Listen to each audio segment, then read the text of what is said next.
Chapter 147. Immortal Cultivation? Is that true? Lu Qing disguised his shock as surprise. Geezer sure pushed away the junk on the sofa and said, "Of course, but it's different from what you see on TV or in novels.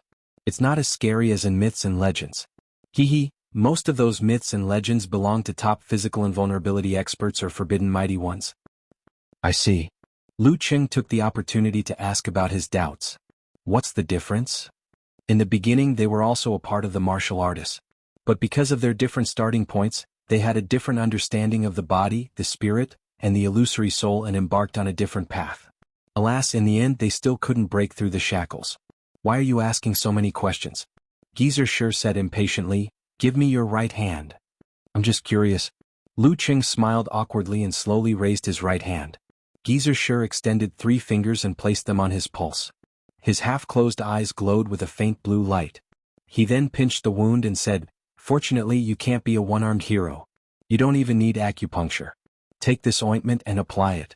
After a week you'll be able to start practicing your strength." A week from today? Lu Qing asked for confirmation. In other words, his remaining 3.5 days of recovery had been extended to a week? Isn't that obvious? Geezer sure glared at him. Go do what you need to do. After leaving the classroom apartment and the building, Lu Qing's face slowly darkened. The unexpected news from his master had put a heavy psychological burden on him. I wonder if Longhu Immortal is the original owner of the Jindan in my stomach. I wonder if Master's friends can find the Immortal Cultivator's mansion hidden in Weishui Lake. I wonder if they can find clues and trace it back to me. When I threw the black carp back into the lake, if it hadn't completely rotted and been eaten by other creatures, the traces would be obvious. But there are tens of thousands of students in the new campus, and more than half a year has passed. No matter how strong the supernatural ability is, they won't be able to suspect me from the black carp. I can't rush or panic lest I give myself away. I'll pretend I don't know anything and live my life as usual. Well, I'll find a chance to squeeze the Jindan and see if I can awaken the supernatural ability of frost. That way, even if I'm found and the Jindan is taken away, I'll have something of my own. For Master's sake, they won't do anything to me. The reason why he wanted to awaken the supernatural ability of frost instead of strengthening the power of flame was because his master's martial arts belonged to the unique ice sect. If he had the supernatural ability of frost, it would be much easier for him to practice. After making the decision, Lu Qing had more or less regained his composure. This was the best he could do with his own abilities. After pocketing the ointment, he grabbed the martial arts suit and other items that he did not put back in the dormitory with his right hand and rushed straight to the 3rd teaching building. As for the books and other things, he had already asked Xiaoming to help him bring them, just in case. At this moment his phone rang. He took it out and saw that it was a call from Kai Zongming. F***CK, don't tell me they're taking attendance in advance? Lu Qing picked up the call in shock. Qing, you're so F***king awesome. Kai Zongming scolded him without hesitation. Lu Qing was confused. What's wrong with me? You're still pretending? That's what you get for pretending. Someone posted the video. I don't know about others, but I'll recognize you even if you turn into ashes. Kai Zongming scolded him. Video? Lu Qing roughly understood what talker was talking about. He blurted out, who would take videos at that time? Kai Zongming chuckled. You're not new to the internet. Don't you know that some people will take a few selfies and post them on Weibo, talk about it, or moments? It's their instinct to take pictures and videos when they encounter a situation. But they probably didn't expect someone to catch them, so the focus is on the boy who jumped off the building. You're a little blurry in the picture and you don't show your face much.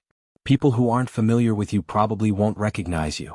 Do you need me, an insider, to expose you? He said excitedly, you're so awesome. You can catch someone who jumped off the 7th floor. I'm a little impressed and I'm looking forward to it. Qing, you're famous in school. I heard a lot of students talking about you on the way. They think you're so cool and they're all looking forward to becoming a professional martial artist. Okay, I'll stop talking. Professor Chu is here. I think he's going to take a roll call. Hurry up. There aren't a lot of people today. I don't dare to answer for you. Lu Qing was happy at first, but he was stunned by the end of the conversation. Talker, put your head in front of me later. Why? Kai Zongming was puzzled. I'm going to strangle you. Lu Qing gritted his teeth. I would have arrived if you hadn't called me. The teacher's apartment was not far from the teaching building. With his current running speed and insane stamina, he could reach the 3rd teaching building in 2 or 3 minutes. But he didn't have the ability to answer a call while running. Kai Zongming was silent for a few seconds. Good luck. After that he quickly hung up the phone. Shi Xiangyang took a beautiful afternoon nap. When she heard the alarm she turned over and sat up. After tidying up for a while she slowly climbed out of bed and said to Li Liantong, who was watching cartoons, "Dirty Tong, it's almost time to go." Okay. Li Liantong turned off the computer and tidied her hair. She picked up the book beside her and was about to leave. Shi Xiangyang looked at her in surprise. "Aren't you going to wash up? Why are you in such a hurry?" "I'm confused." Li Liantong laughed dryly. She put down the book and rushed to the bathroom. Shi Xiangyang followed behind and wondered to herself, why does Dirty Tong look like she's in shock? She shook her head. After she was done, she asked with concern, "Dirty Tong, are you okay?" "No, I'm fine," Li Liantong answered firmly. Shi Xiangyang was always carefree, so she didn't take it to heart. But on the way to the teaching building, she noticed that Li Liantong looked like she wanted to say something but didn't. "Dirty Tong, are you really okay?"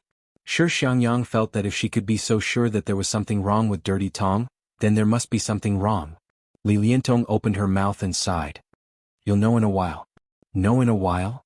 Shi Xiangyang was confused. She felt like her heart was being scratched by a cat. But Li Liantong was like a seasoned warrior. She didn't reveal anything in the face of torture. After entering the classroom, the two sat down next to their good friends. "Yang, have you seen that video?" The girl named Dong Mingshan asked Shi Xiangyang nosily. "What video?" Shi Xiangyang was even more confused. "Didn't someone jump off a building at noon?" "I don't know who took the video. The boy who saved the girl was so cool and powerful. I want to go to the martial arts club to practice martial arts to strengthen my body," Dong Mingshan said excitedly. "Bah, you're not going to the martial arts club to practice martial arts. You're going to find a boy who practices martial arts, right?" Shi Xiangyang said sarcastically. She took the phone Dong Mingshan handed to her and clicked on the video. "He can even take that? There's no flame or lightning." Shi Xiangyang watched the video again. "He's really cool." She was stunned and turned to look at Li Liantong, who was too quiet. She finally understood why she was so abnormal. Was him? In the evening, Lu Qing waited for Yan Zhika at the entrance of the long bridge. He reached out his left hand and held the girl's cold little hand, passing his warmth to her. Yan Zhika looked at him with a faint smile and said, "Qing, you've become famous in our school. Several girls in our class praised you for being so handsome when you saved the girl. They were guessing which leading member of the martial arts club or a mysterious master who didn't join the club. Are you proud and happy?" "Yes, I'm proud and happy." Lu Qing wanted to answer in this way, but he felt it was wrong. So he said with a smile, "I was very proud and happy when you said I was handsome." Yan Zhika raised her head slightly and said with a smile in her eyes, "Liar. It can't be more true." Lu Qing was telling the truth just now, but he didn't say part of it. Seeing the girl's happy reaction, he felt lucky. He vaguely felt that he had almost fallen into her trap. "Humph, I believe you." Yan Zhika put on a "I pity you" look and then said with a blush, "I'm telling you, don't kiss me casually in the future." Why did she emphasize this again? Lu Qing changed his mind and said with a pitiful look, "But I always want to be closer to you. I think kissing between lovers is a very beautiful thing, at least that's what I feel." Yan Zhika humphed, "That's what you get for sticking your tongue out." Lu Qing suddenly realized that the girl didn't object to a normal kiss. She didn't push him away at that time. But she kept clenching her teeth and was forced to open by him. And she forced herself out of his arms as soon as they touched. "I'm wrong, Coach Yan. I was impulsive." Lu Qing hurriedly admitted his mistake. "Humph, if it weren't for the fact that you didn't hold me down and push me away, I would have ignored you." Yan Zhika slightly pouted and suddenly sighed. She lowered her head and said in a low voice, "Qing, I know that boys and girls have different cognition on some things. I hope you can respect my opinion. Well, let's get along well." This could be considered as the first small conflict since we started dating. Fortunately, she spoke out frankly and didn't keep it in her heart. Otherwise, I wouldn't know where I went wrong. And small conflicts could easily accumulate into big conflicts. Lu Qing was a little grateful. He also liked the girl's attitude of trying to communicate rather than sulking. Therefore, he said sincerely in a humorous way, "You don't need to do that. Coach Yan is right. Everything is up to Coach Yan." Yan Zhika was amused and chuckled. The sigh just now disappeared without a trace. "You have to remember this." She took Lu Qing's hand and trotted. "Go get a seat or there will be no seats left." "Okay." Lu Qing was full of joy and followed the girl to the canteen. The next morning, when Geezer Shi left after the first training, Lu Qing found a secluded place facing Weishui Lake and started his supernatural ability awakening plan. Chapter 148. Bang, bang, bang. Lu Qing only used his left hand, alternating between abrupt punch and flick finger to release flames to deplete the heat flow in his body. After a full 5 minutes, he finally felt the heat flow that had fused into the fine parts of his body dry up. The Jindan in his lower abdomen began to expand and contract, slowly rotating and splitting into strands of power. This power balanced ice and fire, quickly soothing Lu Qing's fatigue, but it didn't help replenish the heat flow. Lu Qing knew it was a critical moment. He endured the involuntary spasms and strange exhaustion of his body and continued to activate his supernatural ability. He shook his left arm again and punched forward with abrupt punch. Bang! Amid the vigorous and hurried sound, his mind suddenly buzzed. He automatically fell into a strange state of inward vision, reflecting the Jindan that was like a miniature starry sky. With a whoosh, Lu Qing saw a star fly out from the surface of the starry sky, shaking out a flame. Then he felt his palms slightly hot. His eyes were filled with flames, and a layer of crimson appeared on the surface of the lake. The crimson flame struggled for a while before finally extinguishing slowly. Unlike the time when he fought Yi Yaoting, he was now using his supernatural ability to release the power of the Jindan without reservation. He wasn't using his internal force to attack the enemy through visualization, so his performance was relatively more exaggerated. When the rolling flames dissipated, the surface of the lake was calm again, except for a few floating dead branches and leaves. Inside Lu Qing's body, the Jindan suddenly shrank and threw out another ice crystal to achieve balance. The ice crystal quickly expanded into a cold current, sweeping through his blood vessels and meridians, and spreading to every corner of Lu Qing's body. At this moment, Lu Qing felt completely frozen like an ice sculpture. Even his heartbeat slowed down. Damn, the backlash is still so scary, he thought sluggishly. After an unknown period of time, he suddenly heard the thumping of his heartbeat. It was like the sound of thunder that bid farewell to the ice and woke him up from his frozen state of mind. Immediately after, Lu Qing felt his heart beating vigorously, spurting out blood that was full of vitality. The blood flowed throughout his body, dispelling the coldness. The marrow inside his bones cooperated with this process. In less than a minute, Lu Qing was completely freed from his frozen state. He could feel the benefits of his body becoming stronger. Furthermore, he could clearly sense that after resisting and fusing with the frost, his physical fitness had vaguely improved to a certain extent. Come to think of it, when he first awakened his fire ability, there was also such a change. It was just that he had neglected this point due to his high fever and weakness. No wonder the strength of his physical body had exceeded his expectations in the past month. Yep, this was also very normal. His own body was already able to adapt to the scorching flow of fire, so it would be unreasonable if it didn't improve at all. Lu Qing thought for a moment and felt his body was still weak. Cold seeped continuously from his bones, making him shiver. He just wanted to wrap himself in layers of thick quilts. Compared to the feeling of being on the verge of death last time, this time, it only reminded him of the experience of being sick when he was young. Turning around, Lu Qing took out the down jacket he had prepared and began to examine himself. He wanted to see if he had awakened the supernatural ability of frost. He wanted to see if the frost and flames would cancel each other out, resulting in the tragedy of returning to the state before the release. While he was inspecting, he suddenly exclaimed in surprise and joy. The cold flow and the hot flow mixed with each other, forming a delicate balance that blended into the fine details of his body. Taking a deep breath, Lu Qing shook his left arm abruptly and used 1-inch punch again. At the same time, he activated the cold flow of frost. Bam! There was no thin ice or snowflakes on the surface of his fist. Lu Qing wasn't disappointed. Instead, he fell into deep thought. After a moment of silence, he suddenly slapped the nearest boulder with his palm. Bam! He pressed his palm against the boulder and slowly lifted it, revealing a patch of cold white frost that outlined the shape of his left hand. Seeing the white frost melting rapidly, Lu Qing nodded thoughtfully. He had a rough idea of how to use the supernatural ability of frost. Currently, it wasn't strong enough to be released externally. However, it could be infused with his own strength, allowing his punches and kicks to be infused with frost. There was no need for additional ignition actions. Different supernatural abilities had different characteristics. This kind of frost wouldn't be of much use in actual combat for the time being. However, Lu Qing believed that when it was mixed with the similar force of the ice sect, it would have a surprising effect. Phew. When my arm recovers next week, I'll report to Master that I've awakened the supernatural ability of frost. Let's see how he reacts and what plans he has. Lu Qing tightened his down jacket, picked up the bag and walked to the cafeteria, shivering. He urgently needed a cup of hot milk. As for the second wave of awakening, Lu Qing didn't dare to try it for the time being.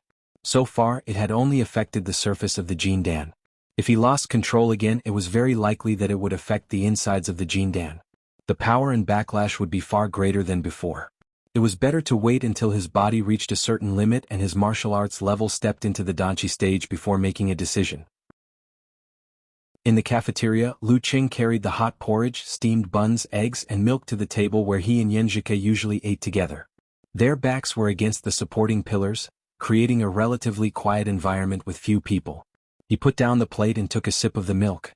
He felt the warmth flowing down his throat, soothing his stomach and reducing the coldness in his body. So comfortable. Lu Qing sighed with satisfaction and took another sip of the hot porridge. At this moment he saw Yanjika walking over with a plate from the corner of his eye. There were soy milk, fried dough sticks, and white steamed buns on the plate. The girl's charming figure was like a scenery in the cafeteria. "Hey Qing, you're done so early today?" Yanjika was quite surprised to see her boyfriend at this time. Then she found that Lu Qing's condition was not right. She hurriedly asked with concern, "Are you sick?" "No." Lu Qing's shivering had eased a lot. He smiled and said, "Let me tell you a secret." He felt warm because he and Yanjika had tacitly chosen this table at the same time. To be able to meet like this in several cafeterias, among the endless stream of students, it was not just fate. Yanjika put down the plate and sat beside Lu Qing. She looked at him suspiciously and said, "What secret? You don't look well. Shall I accompany you to see a doctor?" Lu Qing leaned close to her ear and said in a low voice, "I wanted to practice my supernatural ability this morning, so I tried it by the lake. When I was about to reach the limit, I suddenly awakened the supernatural ability of frost. My face looks bad because of the backfire, but it's much better than last time. It's not a big deal." He saw that under the invasion of his breath, the girl's ears gradually turned red, crystal clear and cute. "You awakened your supernatural ability again?" Yanjika's pink lips were half open, showing her white teeth. Her clear eyes were full of surprise and confusion, looking like a dazed girl. "I don't know why. Maybe it's the way of balance between ice and fire. I don't think there will be any awakening in the future," Lu Qing explained. To be honest, every time he lied to the girl he felt a little guilty. But the matter of the Jindan was related to his life. Telling her would only put pressure on her and make her feel uneasy. "I hope to digest the Jindan as soon as possible and let the power truly belong to me. Then I won't feel guilty." Yanjika had seen too many miracles from her boyfriend, so she quickly recovered and blurted out, "Why are you practicing your supernatural ability for no reason? Even if you want to practice, you should do it in front of Coach Sure. If the backfire is too serious, there will be someone to help you. Something happens to you, I. As she spoke, her eyes suddenly turned red, and there seemed to be waves of light on the surface of her eyes. Lu Qing gently bit his lower lip, reached out his hand and held the girl's soft hand. "I won't do it next time. I'll take good care of myself. I'll consider more thoroughly." At this moment he felt a sense of responsibility. His life no longer belonged to himself and his family.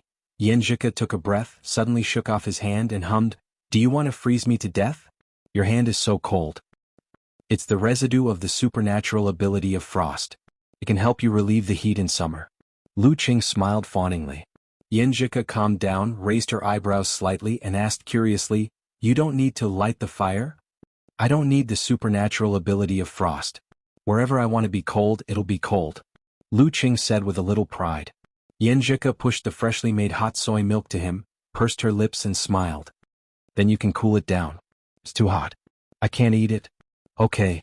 Lu Qing held the soy milk cup with his left hand, operating a weak cold current. There seemed to be a change in his body. It was constantly producing frost, maintaining a delicate balance with flame. After a while, Lu Qing breathed a sigh of relief and took his hand away. There was a layer of frost on the surface of the soy milk cup, but it disappeared in a flash. The temperature should be okay. He touched the cup and gave it to Yanjika, waiting for her evaluation. Yanjika took a sip, nodded and smiled. "It's just right." Your supernatural ability is quite useful. Lu Qing didn't expect to use his supernatural ability first, but he felt a sense of achievement. At least he had coaxed the girl into a happy mood. It's good that you like it. He smiled and said, by the way, have you finished watching the video sent by Coach Shi yesterday? The video was about the opponent in the weekend preliminaries. Finished? What about you? Speaking of this, Yan Zhika suddenly became excited. She was the first substitute and had a chance to go on stage. Lu Qing's shivering had stopped, but his body was still a little weak. He smiled and said, of course I finished watching. And I also found out something else. Although he couldn't go on stage because it was related to Yan Zhika, he worked harder than if he went on stage himself. What is it? Yan Zhika asked curiously. Lu Qing chuckled and said, don't underestimate Dream Squad just because it's an amateur team. Their players are all second or third generation martial artists. Especially the three main players of amateur first pin. They all have high-ranked dance stage elders in their families. They are the top group in Songqing's martial arts circle. Yan Zhika didn't have any fear of high-ranked dance stage martial artists. She said with interest, and then? She drank a mouthful of soy milk and took a bite of the deep-fried dough stick. She looked at Lu Qing like a child listening to a story. You may not believe it, but they formed the Dream Squad to participate in the preliminaries because of jealousy. Jiang Dingy and Feng Xiaoquan both liked Chen Ruoyu, who grew up together. They almost turned against each other. But Chen Ruoyu's attitude was very ambiguous. She didn't say anything. In the end, she pulled them to gather friends and formed a squad. She said it was to see who would perform better in this preliminaries. Lu Qing said. Yan Zhika almost spat out the soy milk. She covered her mouth and said, is there anyone who is so picky? I feel like she is still a little girl. She is older than you by half a year. You are the little girl. Lu Qing laughed. Humph, it depends on the mental age. Yan Zhika wrinkled her nose and asked in confusion, how do you know all this? There is a local in our dormitory. He is quite well informed. I asked him specifically. Lu Qing told her the truth. For Coach Yan, he had done his homework. Yan Zhika's eyes curved, showing her dimples.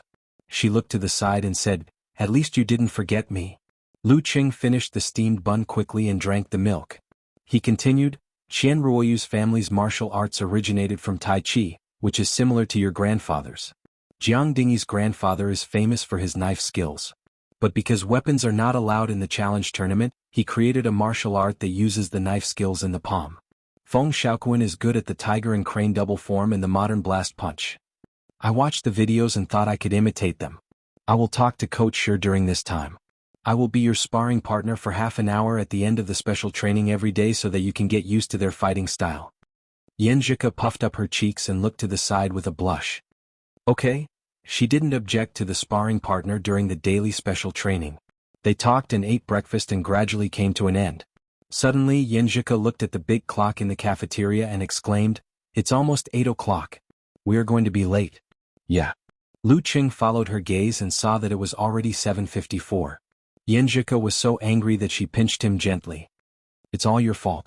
I'm not usually late. Lu Qing smiled and felt sweet. He held her hand and said, hurry up, we still have time. The two left in a hurry and ran to the martial arts arena. They finally arrived at the arena with less than 10 seconds to spare. Yan Zhika caught her breath and glanced at Lu Qing. Their eyes met and she felt warm and sweet at once. Even if it was just a small thing, she felt so happy. In the next few days, Lu Qing lived his life step by step, except that he was Yan Zhika's sparring partner. As for the cave of Longhu Immortal, he didn't hear Geezer Shi mention it again, but he didn't dare to ask about it. In the blink of an eye, Saturday came. Songqing University Martial Arts Club was going to host the Dream Squad at 3:00 p.m. Because it was just actual combat training and there was no professional main force this time, Songqing University's publicity department didn't do any promotion for this competition and didn't inform the whole school. The audience was expected to be very small. Lu Qing took a nap and was about to go to Yan Zhika's dormitory building to go to the martial arts arena with her when he suddenly received a call from Geezer Shi. Brat, something came up and I can't come this afternoon. Geezer Shi said casually, you will be the coach today. What? I will be the coach? Lu Qing was shocked. Geezer Shi laughed and said, in this kind of competition you can even tie a dog to be the coach. What are you afraid of? I'm hanging up. You can arrange the order of appearance at your discretion. Master, don't be so irresponsible. Lu Qing was about to say something when he heard the beeping sound. Damn, I am a wounded person. How did I become the coach? He was at a loss and suddenly thought of something. Could it be that his friend had discovered the Longhu Immortal's cave and had invited him to help out? Chapter 149. The more Lu Qing thought about it, the more he felt his guess was close to the truth. But being able to guess and being able to intervene were two different things. How could he get involved in the affairs of top physical invulnerability experts? All he could do was to be patient and wait for the result. He didn't want to panic. He exhaled and pushed this matter to the back of his mind. He packed up and was about to leave. It was the weekend. Zhang Jingya was dating his girlfriend Wu Qian. Qiu Zhigao was said to be training his muscles in the strength training room of the martial arts club. Only Lu Cheng and Zhao Chang were left in the small dormitory. Seeing him leaving, Zhao Chang looked away from the computer and said with a smile, "Cheng, how's your injury?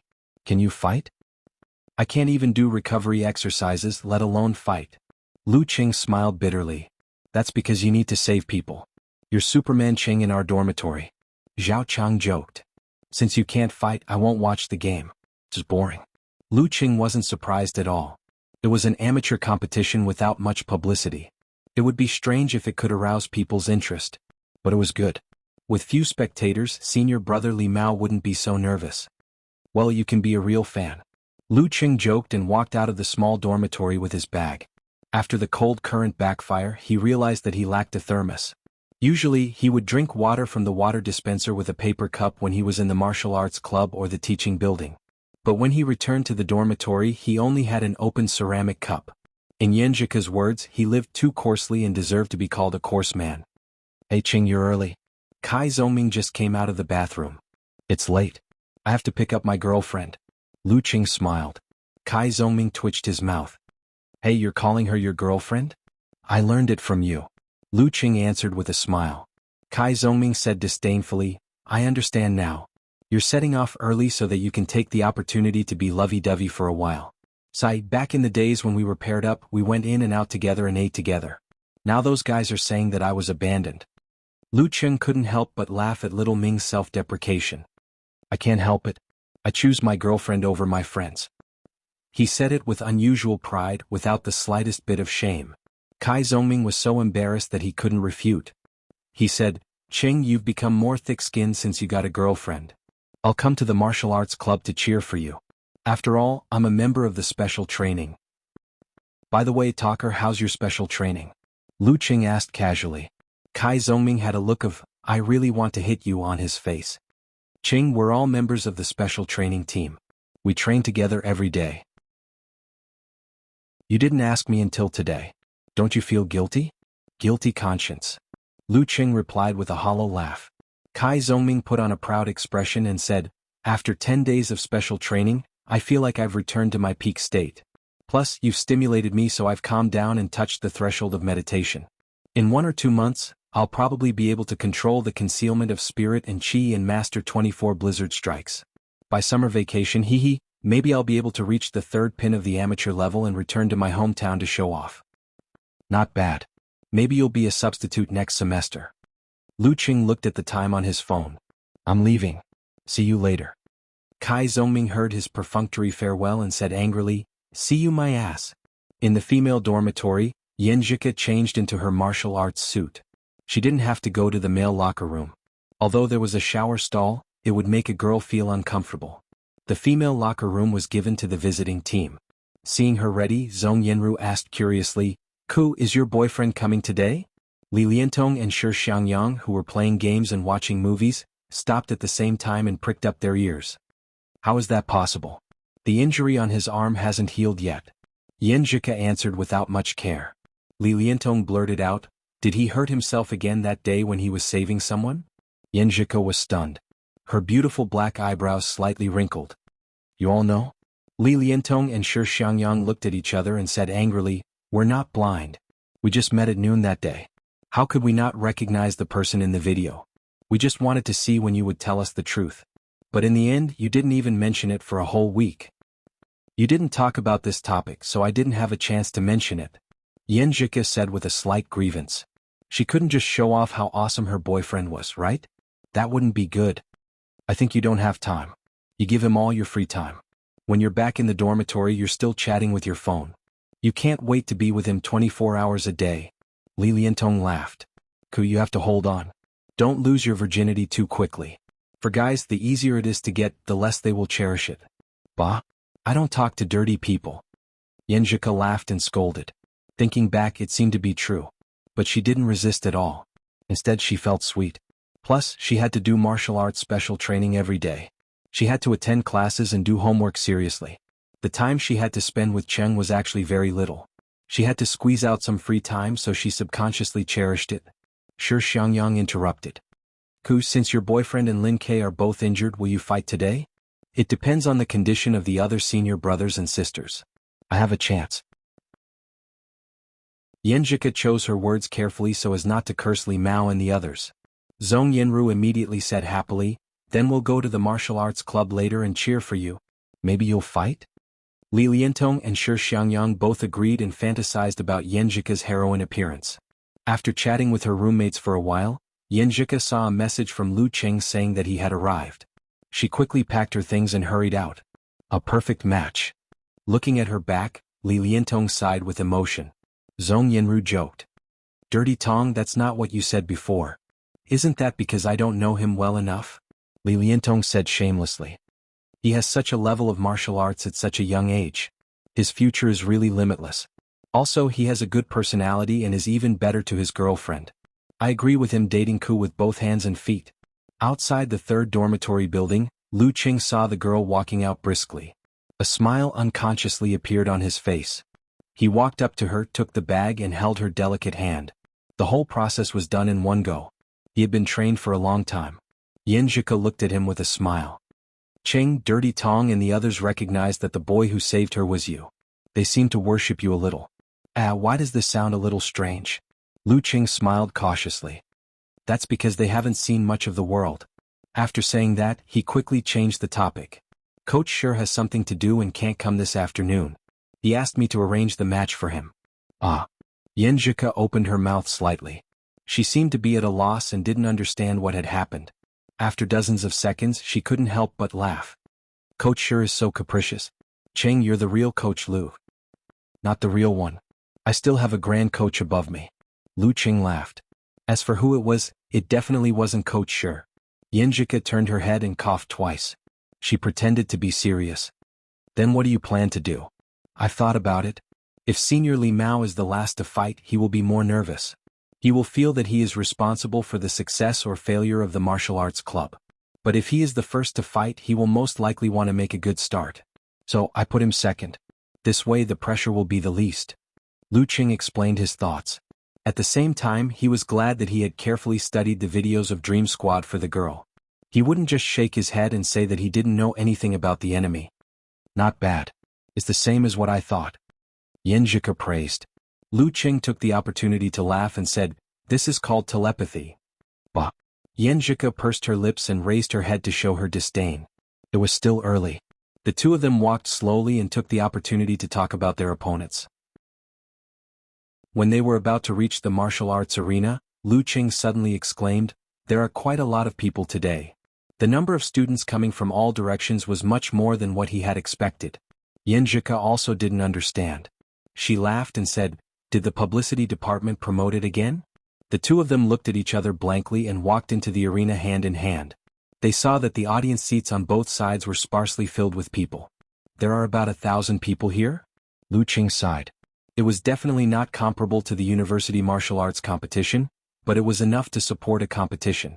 Yenjika bit her teeth and said, with so many spectators, will Senior Li Mao be more nervous? The two of them entered the male locker room with worries. They saw Sun Jian standing up and teasing them. Qing, it's all your fault. You made the scene big. What does it have to do with me? Lu Qing was confused. Sun Jian laughed. Didn't you save a student who jumped off a building on Monday? Everyone is curious about who the young hero is. After hearing that the martial arts club has a competition this weekend, they all came spontaneously. The martial arts club didn't publicize the preliminaries this weekend, but they didn't hide it either. Because they needed to use the venue, they posted a notice at the entrance, asking the students who were used to training on Saturday afternoons to avoid it. It's really my fault. Lu Qing didn't expect this to be the reason. He couldn't help but look at Li Mao, who was sitting in the corner with a hot towel on his face. He looked a little nervous. At this time, Lin Hua pulled Yan Zhika aside and whispered something to her. Yan Zhika came back with a strange expression and whispered to Lu Qing, "Senior sister Lin's period came 2 days early because of nervousness. She's not in a good condition today, so I'll take her place." "Well, why would it come early?" Lu Qing asked in surprise. "Of course. Emotional changes, psychological stress, adjustment of work and rest, and physical condition will all affect it. Humph, I was already very tired on Valentine's Day, and your confession made my mood change too much. So I came early tonight," Yan Zhika said in a low voice. Lu Qing calculated the time and asked, "So early? My period is shorter than normal. It's only 26 days. Yan Zhika said angrily, "You're the coach today. Arrange the order of the fight. Don't count this." Lu Qing took a breath and looked at her. "Then you're really going to fight?" Yan Zhika was a little excited and a little nervous. She nodded slightly. "Yes." Lu Qing held her hand and whispered, "Don't be afraid. After a few days of training you should know what to do. No matter how strong they are, I can beat them with one hand." Yan Zhika looked at her boyfriend's deliberately arrogant face and couldn't help but laugh. She calmed down a lot. Lu Qing clapped his hands and said to his senior brothers and sisters, "Quiet down. Coach sure can't come today, so I've been appointed to take his place." "What?" Sun Jian and others looked at him in surprise. "Coach Lu? He might be the youngest coach in the history of the martial arts club, even if it was only one fight." In the female locker room, the beautiful Chen Ruoyu said in a low voice, "Lin Ke can't fight for sure, but Lu Qing can fight with injuries. However, they're mainly training the team. Even if Lu Qing fights, he'll be the last one. We have to deal with the first two as soon as possible and concentrate on him."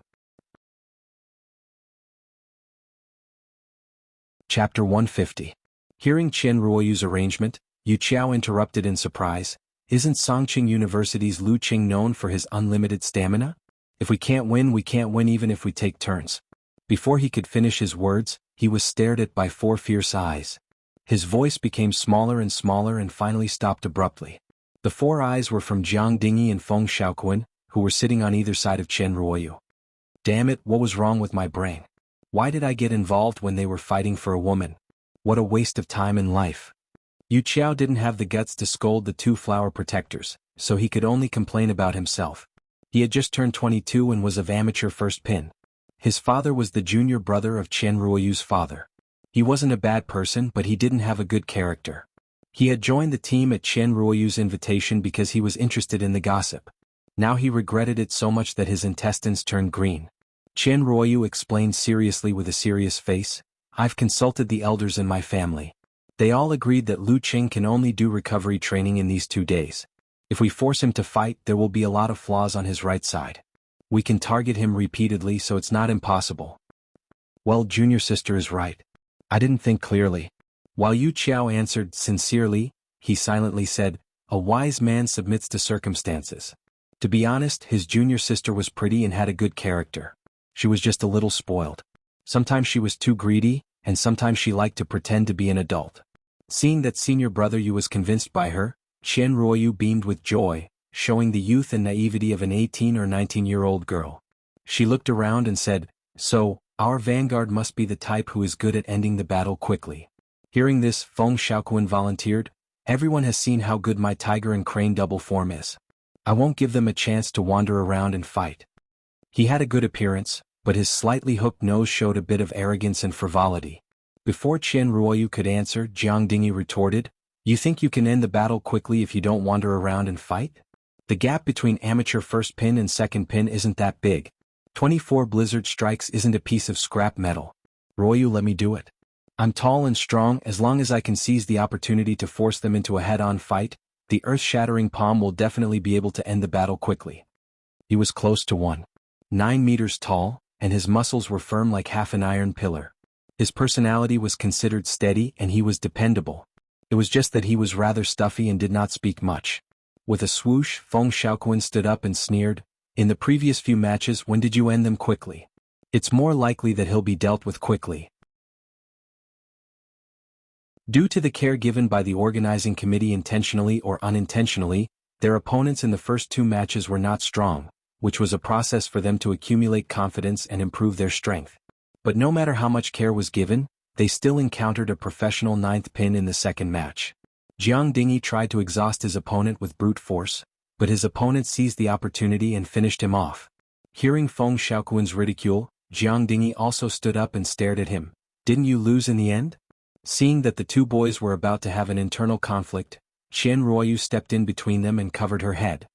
I'll fight the first round. There was no way he could live like this. The atmosphere in the Songqing University Martial Arts Club was the complete opposite. Damn, we have to call Coach Lu today? Sun Jian was annoyed and amused at the same time. Coach Shi was too irresponsible. Lin Hua, who was next to him, blushed inexplicably. It was already embarrassing enough for her to ask for leave because of her menstruation. However, the person she asked for leave was not the old Coach Shi, but a junior who was 2 years younger than her. Because Yanjika was going to take her place, she specifically explained it to Yanjika, but specifically told her not to tell the boys. Now it seemed that her junior must have passed on her words and helped her to ask for leave. Thinking of this, she was so shy that she stared at the floor attentively.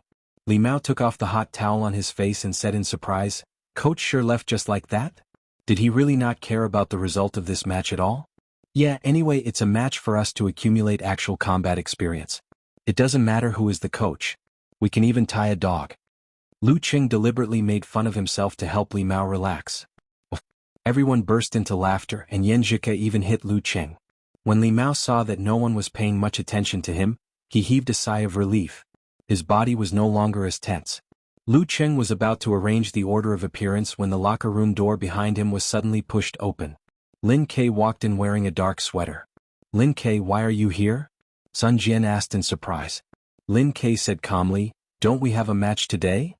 But you can't fight? Li Xiaowen thought Lin Kei was trying to be brave. Lin Kei looked at the corner of the locker room and said expressionlessly, I can cheer for you. Lu Qing and Yanjika were stunned at first, then looked at each other and smiled. They both felt the change in Lin Quebec. After last week's match, my cousin seems to have a sense of collective honor. Yanjika whispered in Lu Qing's ear, unable to restrain her excitement and happiness. Lu Qing was a little confused. He used to have a sense of collective honor. Didn't he feel very sad and painful when he lost last semester's match? Well, how do I explain this? He used to value the martial arts club because of my uncle, but for him, he is the only one in the club. When he can't fight, he doesn't care about the life or death of others. Well, that's how he looks down on you. Yanjika laughed in a low voice, and her hot breath brushed against Lu Qing's ear, making him feel numb. Ticklish. Lu Qing tilted his head and laughed in a low voice. The others were shocked by Lin Kei's performance and were stunned for a moment, only watching the strange scene. Since when did young hero Lin, who was always alone, cheer for others? Yanjika laughed in a low voice. Every time you whisper in my ear, you're always like this. Lu Qing gave a hollow laugh and didn't dare to continue the conversation. He changed the topic and said, in last week's game your cousin and I worked together without holding back and won the final victory. Maybe because of this, he has a sense of collective honor. How are you going to thank me? Do we still need to thank each other? Yanjika deliberately opened her eyes wide and answered innocently. Seeing that Sun Jian and the others were looking over, Lu Qing stopped flirting and said seriously, I'll arrange the match today. I will arrange the order of appearance for today. Senior sister Lin Hua has suffered some injuries during the training, so Yanjika will take her place. She has not participated in the previous university martial arts competitions, nor has she participated in any challenge tournament. The Dream Battle team definitely does not know the details of her situation. In this way she will have the opportunity to win by surprise. Therefore, Yanjika, you will be the first to fight. Yanjika nodded seriously and answered, okay. Her body trembled slightly, more excited than nervous. Lin Hua was relieved and deeply grateful for Lu Qing's care. While Guqing, Li Xiaowen, and Li Mao were surprised by Yanjika's replacement, Lu Qing continued, Senior brother Sun Jian, you're the main player today. You'll be the last one to hold the line. All the heavy responsibilities are yours. He purposely said this to make Li Mao less nervous. No problem. Sun Jian answered straightforwardly. Lu Qing looked at Li Mao and said, Senior brother Li, you'll be the second to fight. Observe your opponent later. At this time, he didn't say anything to make Li Mao relax, so that he wouldn't be nervous because of the special treatment. Li Mao was much less nervous than before. After arranging the match order, Lu Qing looked at the time and said, there's still a while. Everyone get ready. You can close your eyes and adjust your breath.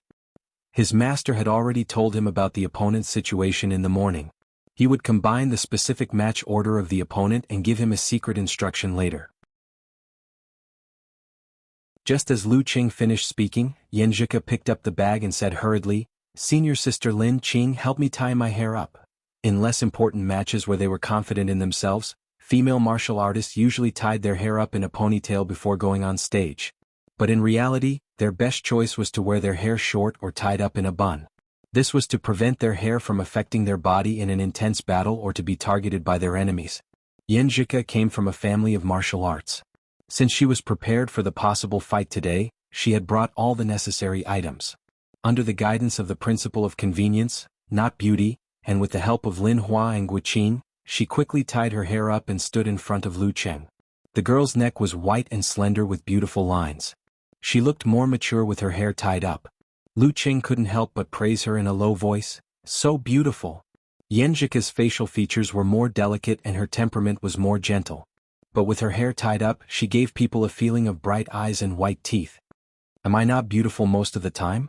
Yan Zhika's eyes were filled with joy as she hummed in a low voice. Lu Qing laughed and said, "Different beautiful." Yan Zhika smiled and didn't say more. She reached out her hand to help Lu Qing tidy his collar and patted the dust off. She said softly, "You're a coach. You have to be more spirited, okay?" "Yes, Coach Yan." Lu Qing answered with a smile. He turned around and clapped his hands. "Go out.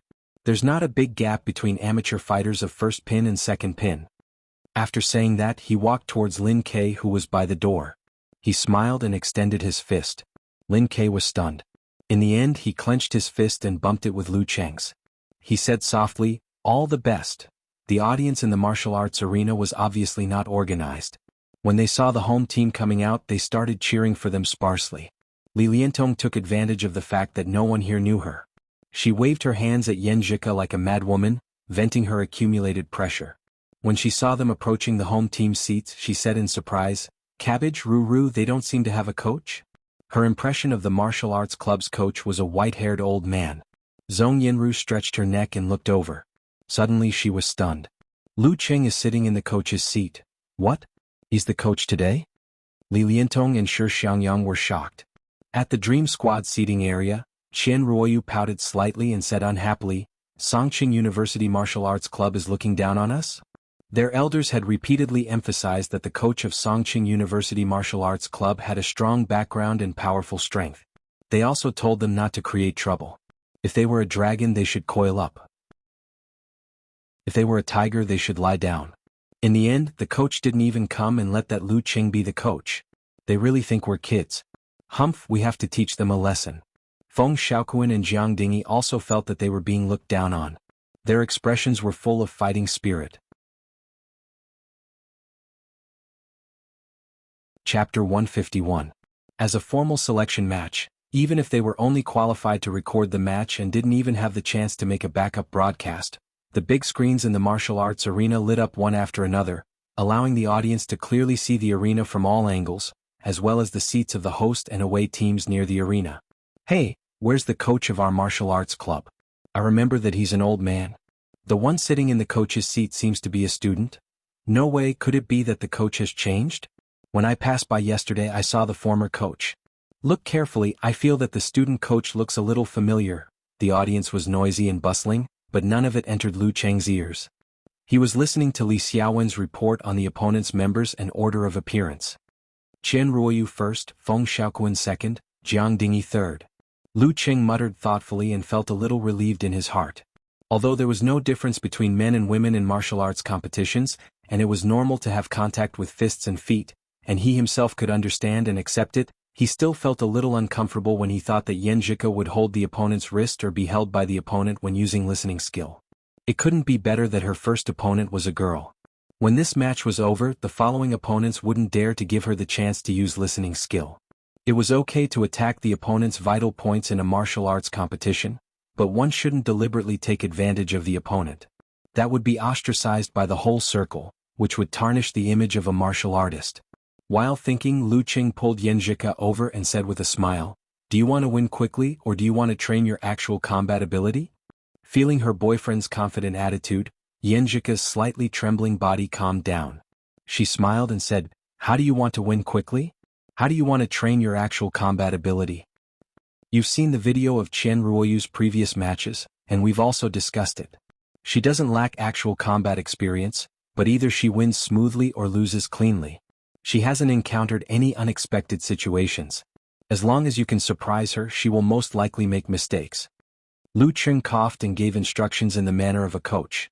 Yenjika's beautiful eyes looked up and said, "To win quickly is to surprise her with the ability to pull back the center of gravity at the beginning of the match and create opportunities with all my strength? To train my actual combat ability is to hold back temporarily and use fists and feet? More or less." Lu Qing smiled and said, "However, actual combat situations are ever-changing. Your opponent may not give you a chance to familiarize yourself with your punches and kicks. No matter how much I say, it still depends on your judgment and performance. Personally, I suggest you don't hold anything back." At this moment, the referee said in a clear voice, "The third round of the Songqing Division Preliminaries, Songqing University Martial Arts Club vs. Dream Squad. First round, Yenjika vs. Chen Ruoyu." When Yenjika was about to enter the ring, Lu Qing seized the last chance to whisper a few words to her. "If there's no other opportunity, I'll show a flaw and let Chen Ruoyu use Tai Chi hand wrap to compete with her in listening skill. I've observed her. She's very confident in touching listening skill and always wants to try it. However, it's obvious that she hasn't entered meditation yet. She relies entirely on the characteristics of her martial arts and her usual push hand training. There's a certain gap between you and her, so you can restrain her." After defeating Chen Ruoyu, Feng Xiaoquan will be the next to enter the ring. He'll definitely want to save face for his beloved girl, so his fighting style will be relatively more aggressive. This will give you the opportunity to use 24 blizzard strikes. When the time comes, even if Feng Xiaoquan doesn't lose, he'll be close to defeat.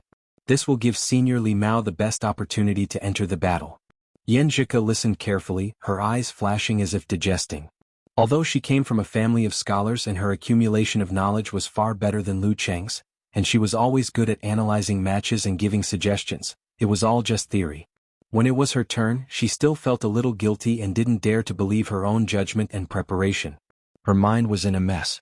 She wasn't as experienced as Lu Cheng, who could calmly analyze any situation and handle it from the details. Listening to her boyfriend's tireless and detailed explanation, Yenjika gradually became more certain. She nodded slightly, smiled faintly, pursed her lips and was about to step forward. Suddenly Lu Qing called her in a low voice. Yenjika turned her head to look at him, her face full of confusion. Lu Qing raised the corner of his mouth and smiled gently. "This time it's my turn to cheer for you." He suddenly clenched his hands into fists and shook them. "Victory." Yenjika's eyes suddenly became gentle. She smiled sweetly and said, "This seems to be the first time someone has cheered for me like this." After saying this, she turned around and walked up the stone steps step by step. Her body had stopped trembling and her feet didn't slow down at all. When she stepped into the ring and her figure was completely magnified by the screen, the stands on both sides suddenly quieted down. No one would have thought that the first fighter of Songqing University Martial Arts Club would be such a beautiful girl. Bright eyes and white teeth. She was beautiful and elegant. Chen Ruoyu was originally a recognized beauty. She was delicate, tender, and full of youthfulness. However, when she stood in front of Yenjika, she was instantly overshadowed. She was dwarfed and looked like a passerby. It can't be. Songqing University Martial Arts Club has such a beauty? It's fine if there is, but how can they bear to let her fight in the challenge tournament? Yu Qiao betrayed Dream Squad in an instant and said with heartache. Even if they had liked Chen Ruoyu for many years and their obsession had become very deep, Jiang Dingy and Feng Xiaoquan were still shocked by the girl's beauty. If they were to fight, they might be timid and subconsciously give in. They might also want to show off their strength. Of course, this was under the condition that Chen Ruoyu wasn't watching. In the ring, when Chen Ruoyu saw Yenjika, her heart suddenly tightened. She felt an inexplicable sense of danger. It seemed that she was already at a disadvantage and her status was shaky. She secretly gritted her teeth and planned to use her martial arts strength to turn the situation around. 3 minutes of conversation time. The referee announced. "I've seen your information. You haven't participated in the ranking event, and you haven't fought in the challenge tournament before. Today is your first real battle, right?" Chen Ruoyu wasn't stupid. She used her first real battle to make her opponent nervous. Yenjika's mind was echoing with Lu Cheng's encouragement and analysis just now. She casually replied, "Yes, but there are always pros and cons. At least you don't know me at all." She smiled faintly and hid all the nervousness between her eyebrows. "So what if it's my first real battle? My boyfriend defeated his opponent easily in his first real battle." At this moment, Lu Cheng didn't return to his coach's seat. Instead, he approached the ring and watched the match closely. To him, Yenjika's appearance made him more nervous than him fighting. He was afraid that she would be injured or wronged. He was afraid that she would encounter some unexpected situation. In his own battle, at least he could control everything. But now, after direct instruction, he could only watch.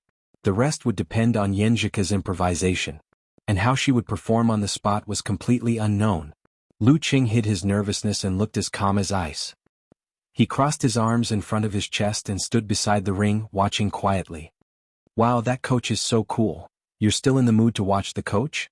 Which school is that girl from? I remember meeting her on the road. I even hit a telephone pole because I peeked at her. She seems to have a boyfriend. I often see her eating with a boy in the cafeteria. Wait, it seems to be that coach. Damn it, rabbits don't eat the grass near their burrows. Maybe she's there to eat the grass near their burrows." Before this, although Yenjika was pretty, there were many pretty girls among the tens of thousands of students.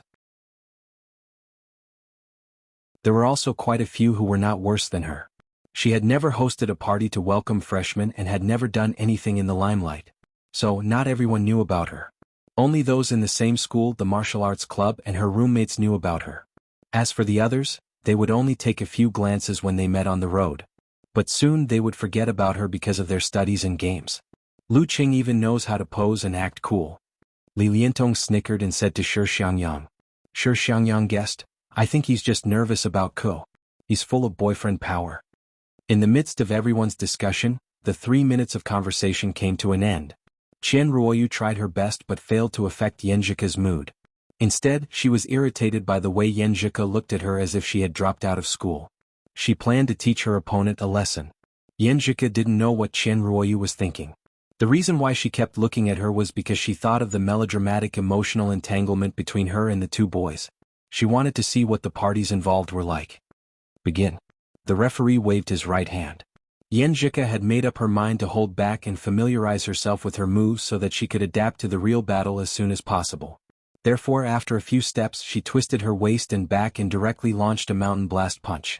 Qian Ruoyu put her feet together and punched with her left hand. Like a drum, her left hand moved horizontally to Yenjika's wrist. Bam! Yenjika's strength was slightly weaker and her body swayed a little. At this moment, Qian Ruoyu loosened her shoulders and exerted strength purely from her waist and back. Her left arm was like a tangled hand, leading Yenjika's right fist to the side. Yenjika's center of gravity was affected subconsciously. Taking advantage of this opportunity, Qian Ruoyu took half a step forward and quickly punched with her right fist, aiming for the exposed middle flaw of her opponent. This fighting style, which originated from Tai Chi, put Yenjika in danger. Yenjika's heart tightened. Fortunately, she had been practicing for a long time and didn't panic. Her spine suddenly wriggled like a dragon turning over and forcibly pulled her center of gravity back. She then used her left foot as a fulcrum and turned around to Qian Ruoyu's right side. With her back facing the enemy, she narrowly avoided the forward punch. With her back facing the enemy, it was difficult to observe the situation. Even if she used her elbow to attack, it would be easy for her to counterattack. Yenjika didn't stop. She turned again and came behind Qian Ruoyu. She raised her right hand and punched down. Cheng was right. My opponent won't give me a chance to familiarize myself with my moves. She forced me to pull my center of gravity from the beginning. Is this real battle?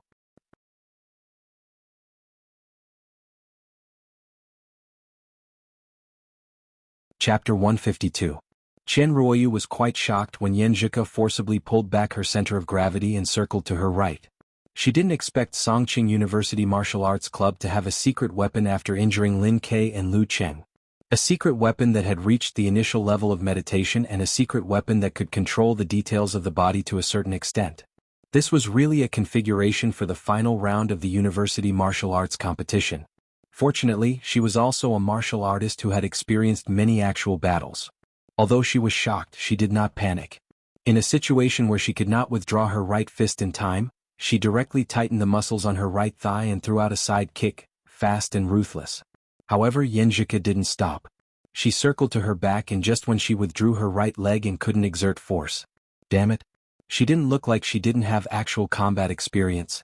Facing Yenjika's downward punch, Qian Ruoyu cursed in her heart. She quickly tapped her right foot and swung her arm. Instead of pulling it back, she hammered forward, causing her upper body to fall down. She narrowly avoided the fatal blow with a slanted posture. At the same time, her lower body stood firmly without the slightest wobble. Failing to hit, Yenjika wanted to turn her fist into a palm and press down with force to make Qian Ruoyu unable to maintain her center of gravity. However, at this moment, Qian Ruoyu's upper body was like a spring.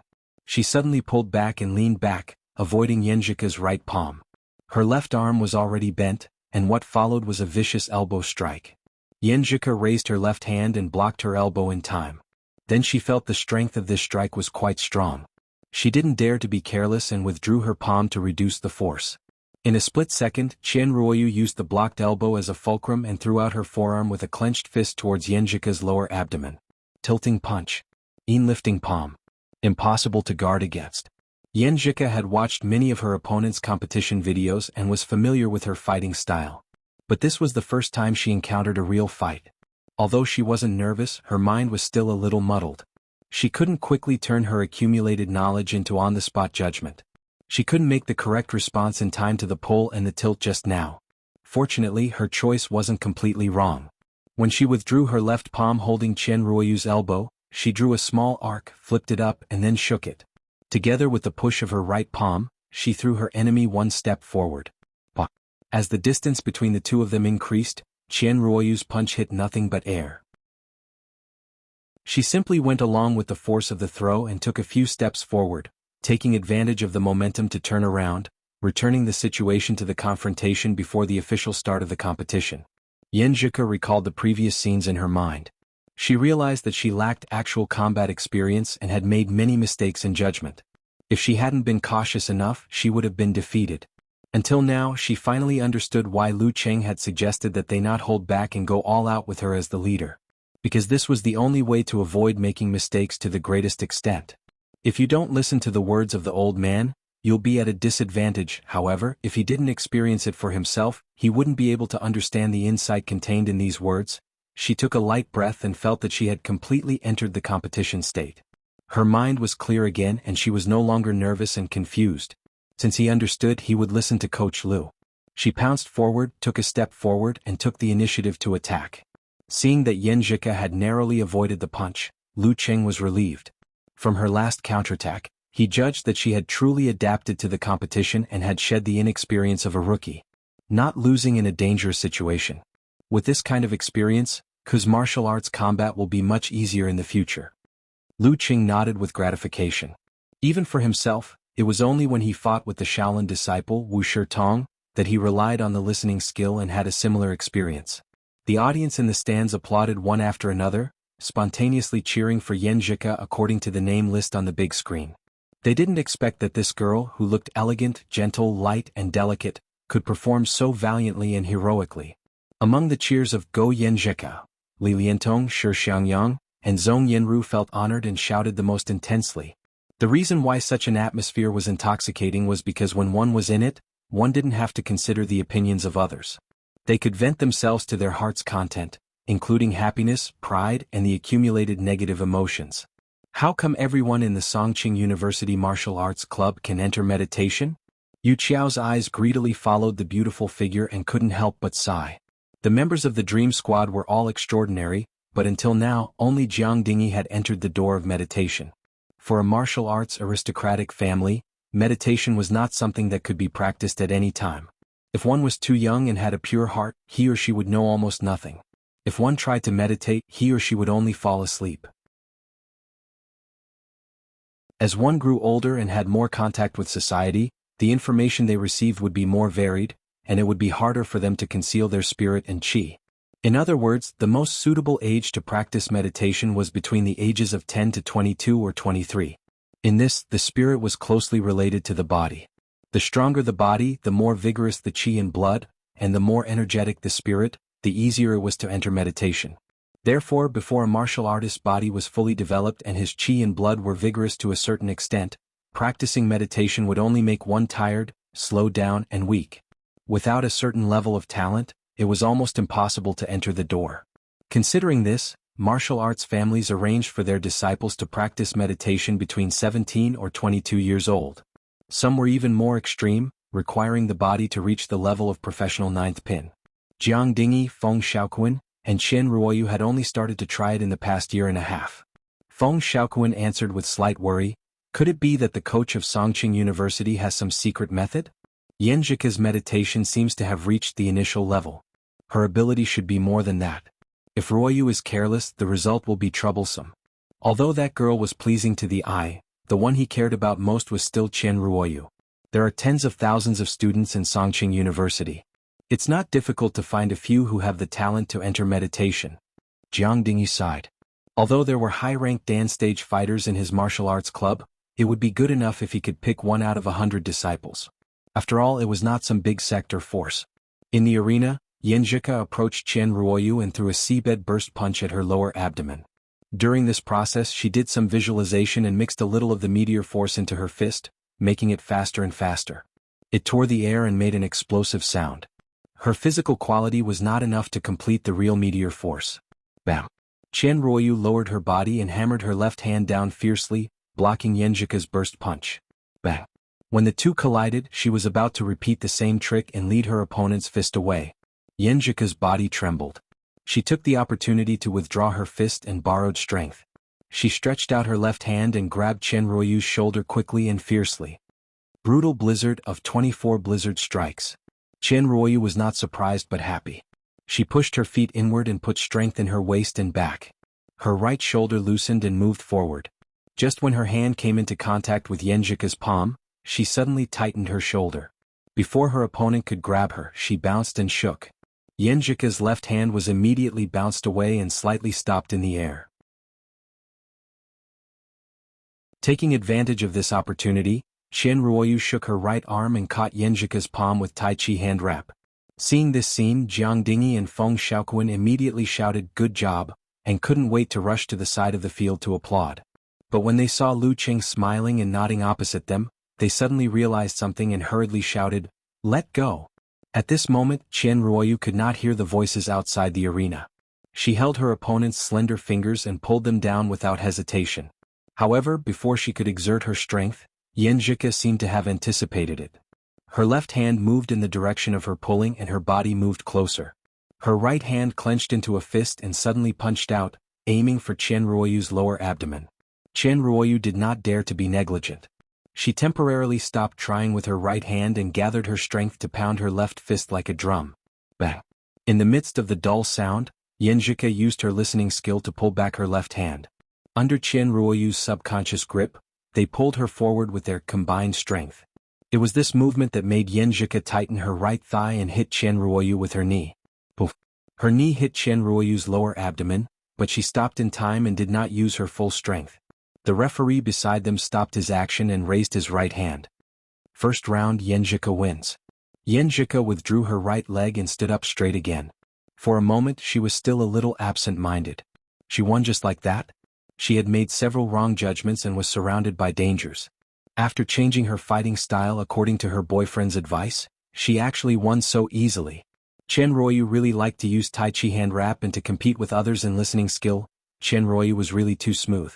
In the face of unexpected changes, her reaction was indeed too slow, and this was completely consistent with Cheng's judgment just now. Thinking of this, she couldn't help but look back at Lu Cheng. She saw him clenching his fist with a bright smile and giving her a thumbs up. He is really a professional fighter with enough insight and experience. This thought came to Yanjika's mind. Her mouth curved, her nose wrinkled, and she actually made a funny face at Lu Cheng. After a moment of absent-mindedness, her first real victory made her very happy and excited. She couldn't wait to rush down the arena and celebrate with Lu Cheng. It was the first time Lu Cheng saw a girl make a funny face. For a moment he felt that she was so cute. The audience who were watching the big screen didn't miss this scene. The cheers and shouts became sparse. Qian Ruoyu rubbed her stomach and stood up straight. Her expression was very complicated. She had never thought that she would lose so quickly and so cleanly. After discovering that her opponent could forcibly pull back her center of gravity, She should have realized that her meditation skills were enough to support her listening skill in a battle. Qian Ruoyu was a little unwilling to admit defeat. I didn't know you well enough this time. Next time I'll win it back. After saying this, she realized that Yan Zhika was not looking at her at all. Instead, she was exchanging glances with their coach, Lu Cheng. This is so disrespectful. Qian Ruoyu snorted and turned to leave.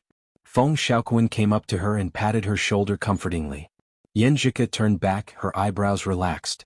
She laughed in a low voice, "Next time I won't be a newbie." At this moment, the audience finally realized what had happened. They loudly cheered and shouted for her, their voices echoing around the martial arts arena. Yan Zhika! Yan Zhika! Yan Zhika! Yan Zhika finally experienced the wonderful feeling that her boyfriend had always described. Her cheeks were slightly red from excitement. When she saw Feng Xiaoquan enter the arena, she naturally thought of Lu Cheng's judgment just now. Feng Xiaoquan was obviously in love with Qian Ruoyu. He was the standard flower guardian. After his sweetheart was defeated, he would definitely be eager to help her get revenge in exchange for a good impression. Therefore, his fighting style would be more aggressive than usual. This is my chance to use 24 blizzard strikes.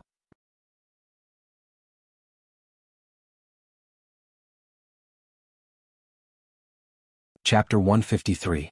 In the seats of Songqing University Martial Arts Club, Sun Jian and the others changed their sitting postures, their faces full of expectation. In the beginning, they didn't have much confidence in the battle between Yan Zhika and Qian Ruoyu. After all, not everyone was like Lu Cheng, who could amaze the world with a single brilliant feat. Actual combat experience still needed time to accumulate. But as Yan Zhika steadied herself and launched a counterattack, purposely showing a flaw to get a chance to compete with Lu Cheng's listening skill, they suddenly became excited. During this time, Lu Cheng had been practicing listening skill with Yan Zhika every day, never hiding from their presence. They didn't expect it to come in handy. Yan Zhika, a fledgling, could defeat an opponent 2 levels higher than her. Facing an amateur first pin, they were not completely hopeless.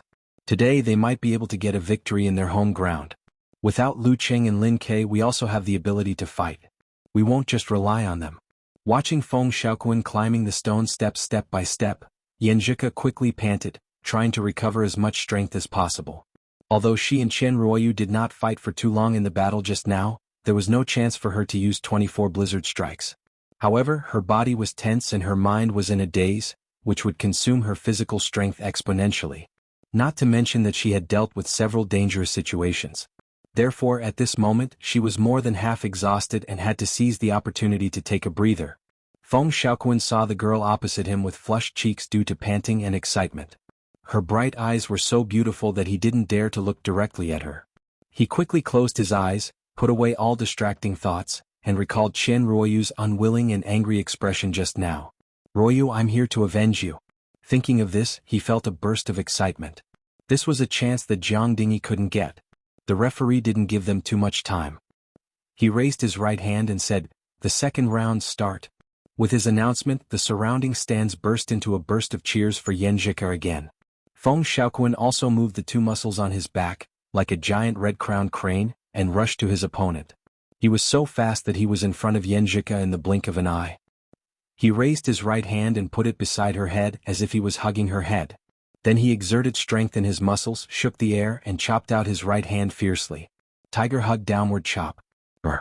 The sound of the wind reverberated like the roar of a tiger. Together with this attack, it was truly powerful. With Lu Cheng's analysis and her own judgment, Yan Zhika had long anticipated the enemy's attack and killing move. She didn't panic and shook her right arm, thrusting out her fist like a big spear and hitting the tiger claw from the side. Bang! The moment the 2 of them collided, Yan Zhika took a step back with her right foot and stepped firmly on the ground, neutralizing the power that was much stronger than hers. At the same time, her muscles trembled as she used the yin-yang twist to rebound her right arm. But just as her right fist was bounced off, Feng Xiaoquan's fist suddenly opened. Using his knuckles as the point of force, a series of crisp sounds burst out, turning the downward chop in tiger embrace into the white crane stretches its claws. This was the killing move of the tiger and crane double form. There was no warning before it was launched, but it was fast and fierce. It was more terrifying than the combination of the finger spear and the tiger fist, and more difficult to defend against. Moreover, it could be followed up with other killing moves. If Yanjika hadn't carefully studied his match videos and had a deep impression of this move, her wrist would have been broken on the spot. Her right arm bounced back and her body leaned back.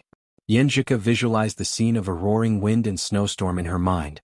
She pulled out her left leg and kicked towards Feng Xiaoquan's knee. Feng Xiaoquan hooked his toes, twisted his waist, lifted his thigh and bounced his knee. Like a golden rooster standing on one leg, he threw out his right calf and tapped on Yanjika's tensed foot. Bang! In the muffled sound, both of them shook at the same time. Yanjika took advantage of the force to pull back her leg and stomped down. Her foot pushed inward, allowing the force to surge up through the mountains and over the ridges, converging with the small currents in various parts of her body. Then, using her spine as an axis, she rotated her waist and pulled in her right shoulder. With a loud rumble, she threw out an aggressive blast punch. With the continuous borrowing of force, her punch was not inferior to Feng Xiaoquan's tiger punch. Brutal Blizzard was getting fiercer and fiercer. The combination of her two moves was so tight that Feng Xiaoquan had no chance to dodge with the crane steps. He could only activate his shoulder blades and back muscles, and combined with the force under his feet, he clenched his right hand into a beak and pecked at the side of Yanjika's blast punch.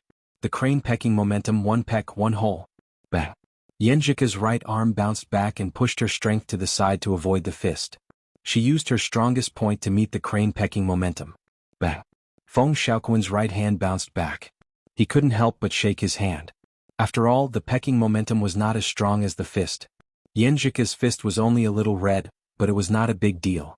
Using the yin-yang twist again, Yanjika bounced back her right arm and punched with her left fist. Her momentum was even stronger than before, like a never-ending blizzard. Bang! Bang! Bang!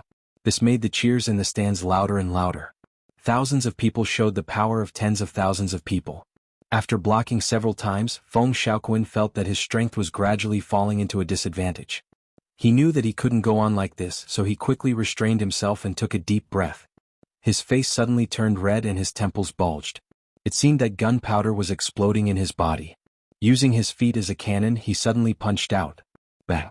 Their bodies shook at the same time. It was a tie. Under the recoil of each of them, the situation was temporarily stagnant. Yanjika was about to attack again when she suddenly felt that her body was empty. Her muscles were aching and twitching, which made her realize that her physical strength had reached its limit. According to her current condition, it would be difficult for her to perform a complete 24 blizzard strikes, not to mention that she had just fought a fierce battle. Her last few moves were driven by the borrowed strength. Now that the brutal blizzard was interrupted, she naturally couldn't fight again. Seeing that Feng Xiaoquan had recovered, she raised her right hand and made a gesture of surrendering. There was no disappointment on her face. Instead, a faint smile appeared. If I was at my peak, I might be able to defeat Feng Xiaoquan. I'm so envious of Cheng. I need to strengthen my physical strength. Looking at the girl's bright smile, Feng Xiaoquan was stunned. Then he heard the referee's announcement. Round 2, Feng Xiaoquan wins. I won just like that? Seeing Yanjika turn around and leave, Feng Xiaoquan suddenly felt a little lost. But he quickly recovered. He pinched his right arm and gasped for breath, hoping to recover more strength. The suppression of the 24 blizzard strikes and the last blow of the modern blast punch had consumed a lot of his energy. Lu Qing saw Yanjika walking down the ring amidst the cheers. He spread his arms with a smile and gave her 2 thumbs up, praising her for the perfect timing of the 24 blizzard strikes. Her momentum was full of vigor, and every move was at her fingertips. She didn't stick to the rules. Her fighting style could be said to have reached a higher level. Yanjika's eyes slightly curved. She smiled and walked to Lu Qing. When she was about to open her mouth, her thighs suddenly became weak and she stumbled forward. She was really at her limit. With Lu Qing by her side, she naturally didn't have to worry about falling. She only saw Lu Qing sliding over and stretching out his arms to hold her firmly. His chest is so reassuring. As this thought flashed through her mind, the shouts on the stands stopped abruptly. All the spectators were dumbfounded by this scene. At this scene, many male students had a strong idea. Coach, I want to learn martial arts. Okay, everyone is watching. Yanjika blushed and broke free. As a coach, Lu Qing knew the next step was the most important. He didn't say much to Yanjika, only clenched his fist and reached out to her. Yanjika also clenched her fist and bumped it with Lu Qing's. She shouted in a low voice, "Victory!" After the ceremony, she walked to the seats of the home team. Guqing and Lin Hua had already come to greet her, praising and supporting her. At this time, the three of them saw Li Mao pass by with a slightly pale face. Yan Zhika was about to reach out her right hand and give Li Mao a high five or a fist bump to encourage him, but he ignored her and passed by her. Li Mao is so nervous, Guqing murmured. Lu Qing also noticed this.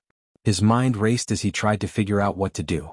Nervousness will affect the speed of thinking, but it won't last forever. Li Mao, who is not as nervous as last time, should be able to calm down after a few moves. Can I set a preset program for him like a computer when his thinking is slow? Let him do that without thinking? Fighting is ever-changing. What kind of preset program is suitable? Too simple and useless. Too complex and requires the coordination of thinking. It's a waste of time. While thinking, Lu Qing observed Feng Xiaoquan's every move on the stage. He was rubbing his right arm and wrist. Obviously, the blast punch collision just now was not easy. He was gasping for breath, which indicated that he had used up a lot of energy. In this case, speed and strength would all be reduced. If it were me, an amateur, facing such an enemy, how would I fight? Lu Qing gradually had an idea. When Li Mao was about to pass by him, he suddenly pulled him and whispered, "Don't think about anything later. Remember one thing, slide step to the left, low kick and then punch." "Ah, okay." Li Mao answered a little stiffly. Lu Qing didn't let him go. He said in a low voice, "Repeat it." "Left, slide step to the left, low kick, punch to the left, slide step to the left, low kick, punch to the left." Li Mao's memory was not a problem. Very good. If your mind is blank later, use it to replace your thinking and judgment. Lu Qing reminded him again. Li Mao nodded and stepped up the stone steps. Looking at his back, Lu Qing took a deep breath and waited for the battle to start. He had taught him the simplest way. He hoped that there would be no accidents.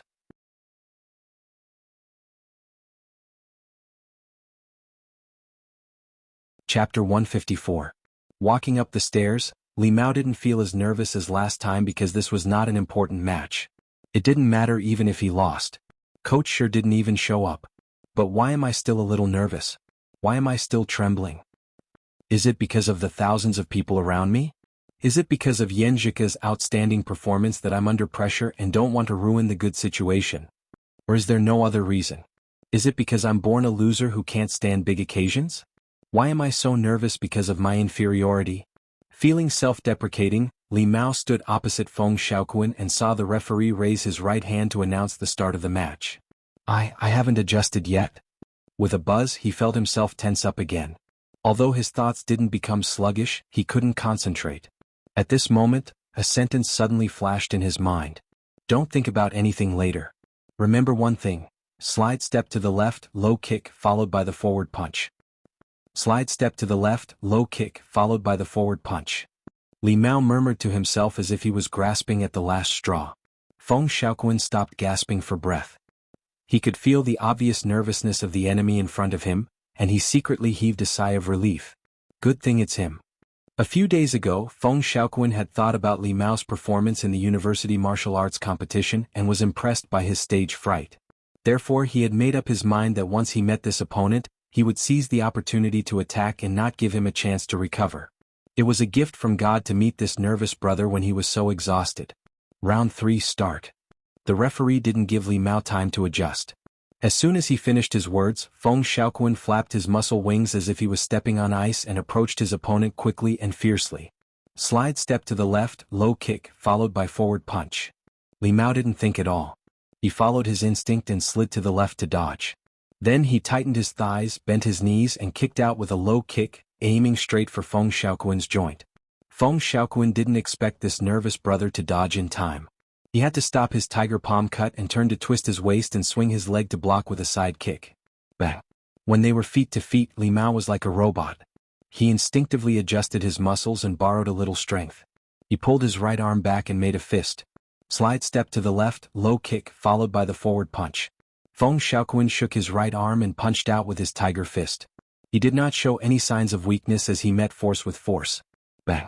Amidst the muffled sound, Feng Xiaoquan felt a soreness in his right arm. He didn't use enough strength and his opponent forcefully knocked his fist away. Damn it! This is the after effect of the fierce fight. He made a prompt decision. Using his left foot as a fulcrum, he swung his right hand to the side and turned his body around. Li Mao's punch landed, and he seemed to have entered the rhythm of his training. His body instinctively swung back and forth, and once again he borrowed strength and threw out his left fist, aiming straight for Feng Xiaoquan's wide-open chest. It. Such a simple left slide step, low kick and forward punch? However, in the current situation he didn't need to make any complicated analysis, nor did he need to be resolute and decisive. He only needed to use the 24 blizzard strikes skillfully as he did in his usual training. Bang! Feng Xiaoquan twisted his back, rotated his shoulders, clenched his left fist and hammered down. He blocked Li Mao's mountain splitter. Li Mao's mind gradually became clear and his attention was focused. He felt the rhythm of the game was so good. It made him feel like he was back in the practice field. The familiar environment could effectively reduce the tension. He swung his left fist back and let the strength flow into his spine and to the soles of his feet. Then with his back as the axis, he whipped his leg towards Feng Xiaoquan's lower body. Seeing this, Lu Qing was relieved and happy for Li Mao. He didn't stay on the sidelines and went back to the coach's seat. Feng Xiaoquan on the other hand was quite annoyed. Knowing that he was suppressed by 24 blizzard strikes again, he no longer hesitated and gave a whip kick.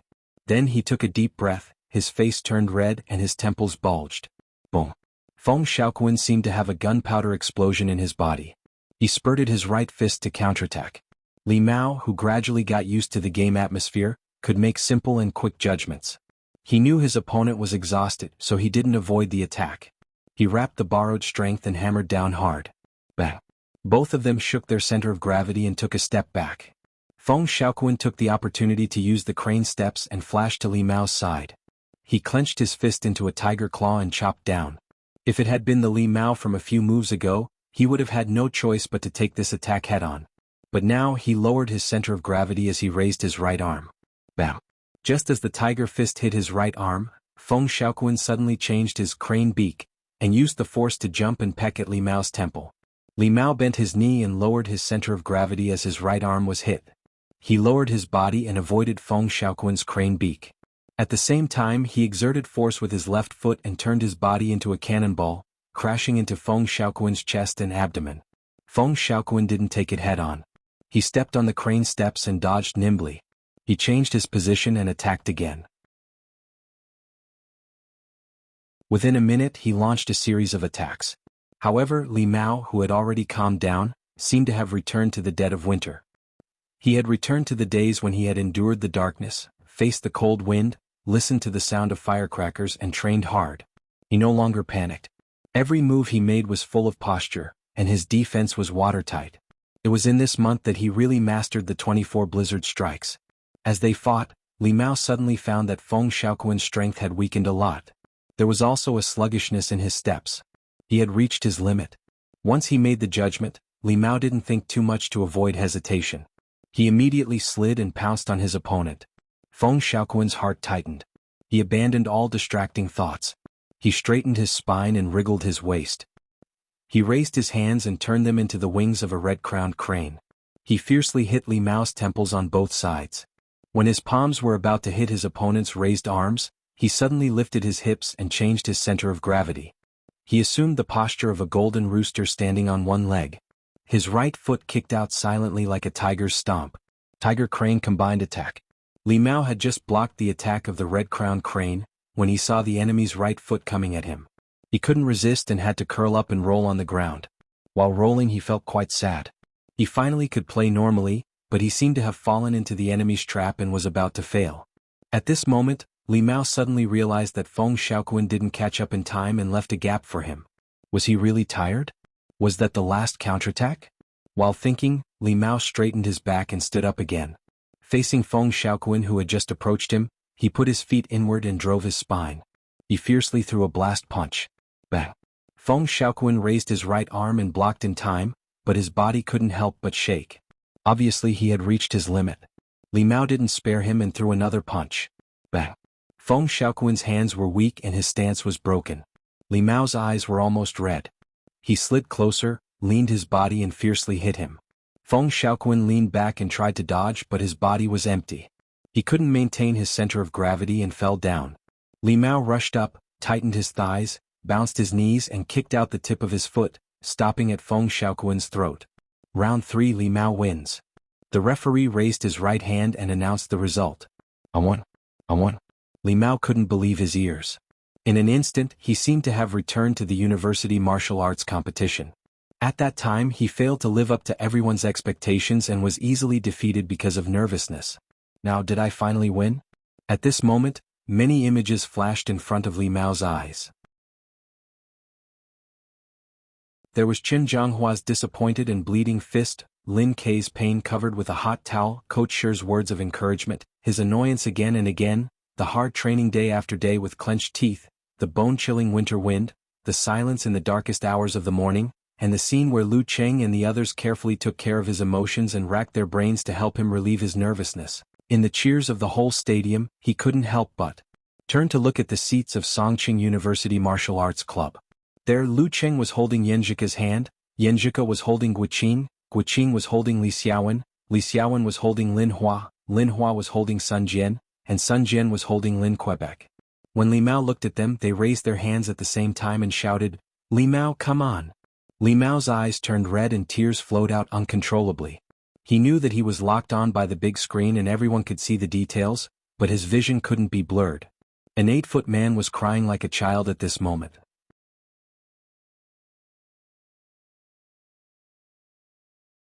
Chapter 155.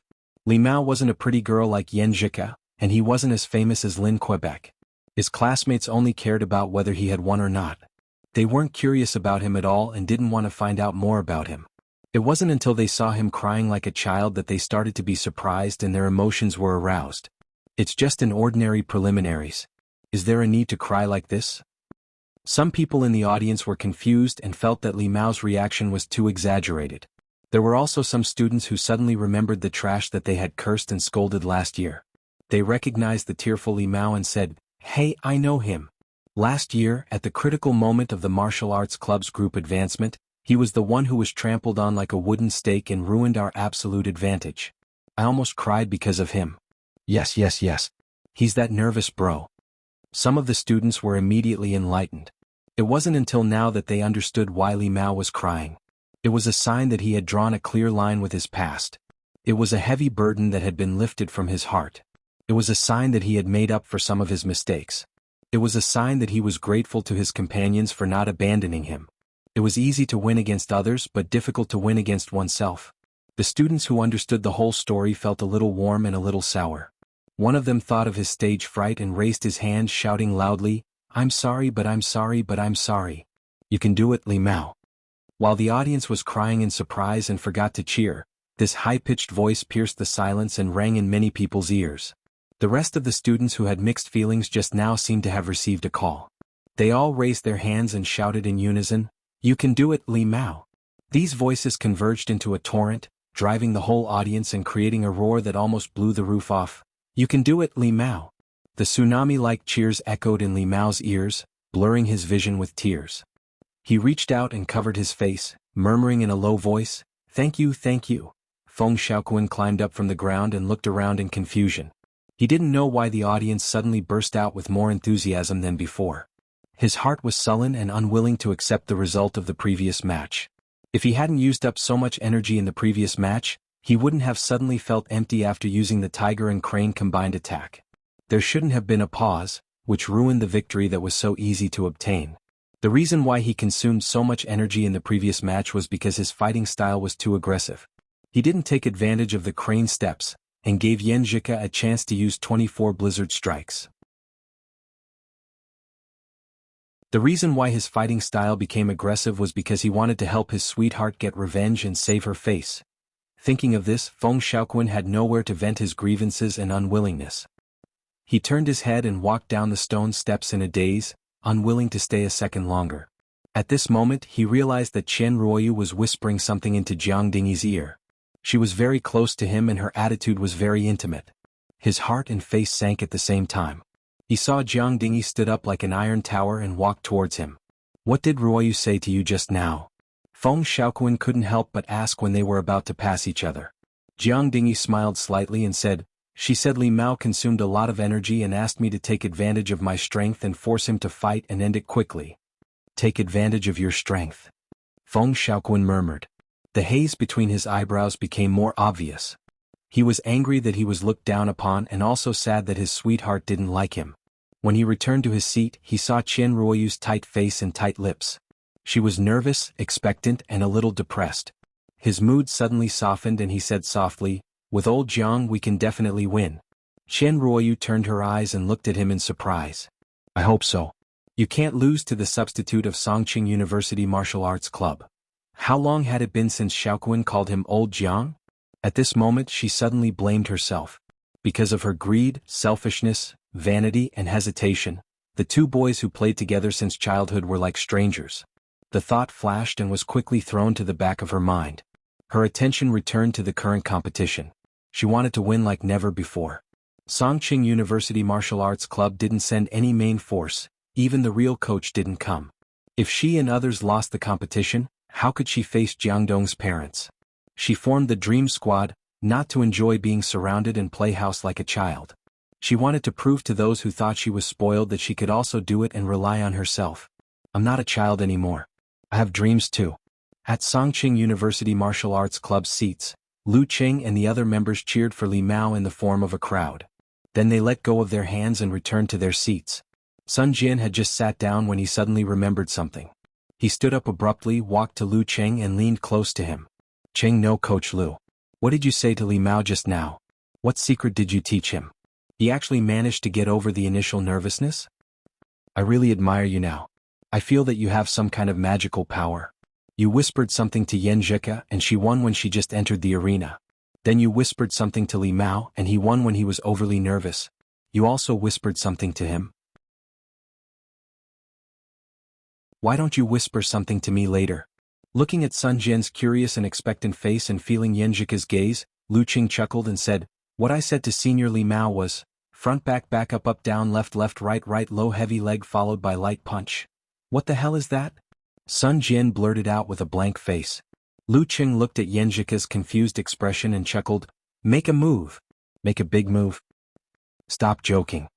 Sun Jian finally realized that he was fooled by Lu Qing while Yan Zhika gently pinched Lu Qing's thigh. Lu Qing stopped laughing and said, "Actually it's more or less the same. I think Feng Xiaoquan wants to catch Senior Li Mao's nervousness and will attack first. His right hand has been hit by Yan Zhika twice. Although it won't be injured, it will affect his ability to use force without enough time to recover. So I told Senior Li Mao not to think about anything else. Just slide to the left, kick to the bottom and punch to the right. After a few moves like this, as long as he hasn't lost, Senior Li Mao should be able to recover." Yan Zhika felt proud of what he said and the sweet dimples on her cheeks appeared again. "I see. It's quite suitable for Li Mao's situation. But the premise is that your vision is sharp enough, you are experienced enough, and you have a good grasp of Feng Xiaoquan's mind." Sun Jian sighed and admired Lu Qing more and more. Lu Qing said modestly, "It doesn't matter if I'm wrong. There won't be a worse result." Yan Zhika empathized with her boyfriend's praise. She quietly lowered her right hand and held Lu Qing's left hand. Lu Qing caught her hand and scratched her palm.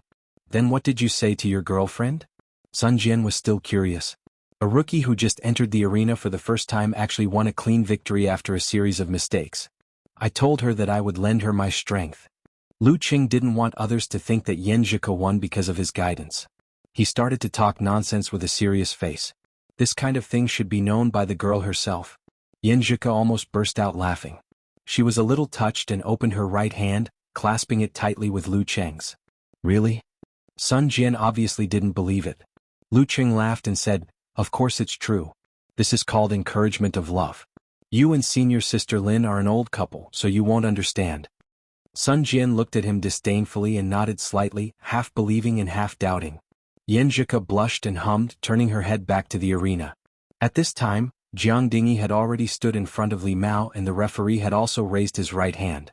Sun Jian didn't return to his seat but just stood beside Lu Qing and watched. Li Mao quickly wiped away his tears. He felt that the heavy burden in his heart had been completely washed away by the crying just now. This cleared up his emotions and made him feel relaxed. "I just need to exhaust him." He secretly made a decision. In the competition just now, he was carrying a heavy burden in the battle, so his consumption was more than doubled. Now he was almost an arrow at the end of its flight. The referee waved his right hand. The fourth round start. Jiang Dingy was nearly won. 9 meters tall, and his skin was bronze. He didn't look like a young man under 20 years old at all. At this time he closed the distance between them in 2 big strides. His right arm tightened and made a chopping posture in front of him. Li Mao took action immediately. He twisted his waist and shook out his right arm so that his fist was like the tip of a spear to his opponent, making a crisp sound of tearing the airflow. Jiang Dingyi's chopping right hand suddenly stopped.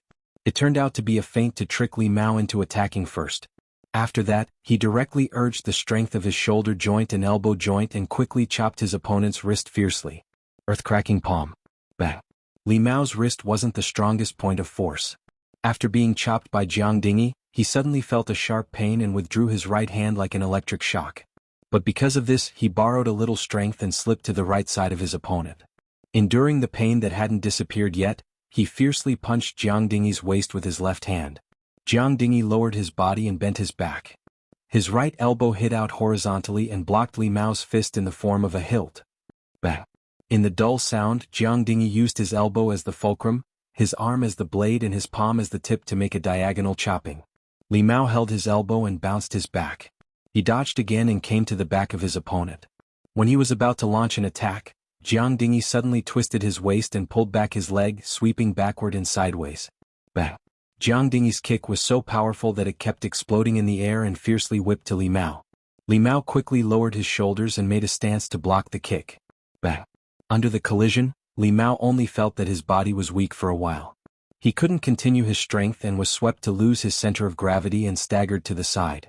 Jiang Dingyi pulled back his leg and touched the ground.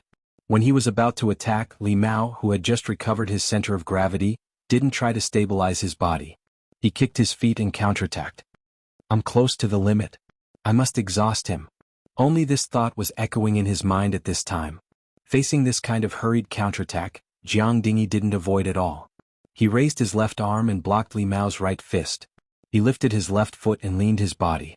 His right hand seemed to be holding a sharp knife and fiercely stabbed to his opponent's abdomen. Li Mao put his left hand close to his body to block, contracted his abdomen and bounced his waist and back. Unexpectedly, he ignored Jiang Dingyi's hand and bumped his left arm and left shoulder, trying to penetrate the city wall with a crossbow that was close to its limit. Bang! Jiang Dingyi endured the pain and seized the opportunity to hold Li Mao's body. Then he tripped him and lifted him up and heavily threw him to the ground. Thump! Li Mao was dizzy and couldn't stand up for a while. The referee glanced at them and announced the result. The 4th round, Jiang Dingyi wins. Jiang Dingyi rubbed his left shoulder and looked at Li Mao with complex eyes. He didn't expect that his opponent would fight so hard that he was hit by Li Mao carelessly. Fortunately, his opponent's strength was exhausted and he was not injured. Seeing this, Lu Qing sighed and whispered in Sun Jian's ear, "Senior brother Sun, you are experienced and not afraid of the stage. I have nothing to say. But since you insist, I will say something. First, attack the left side violently." "What's the second?" Sun Jian asked curiously. Lu Qing smiled and said, "The second? F***ck him to death." Sun Jian couldn't help laughing at first. Then he put on a serious face, clenched his fist and growled, F***ck him to death.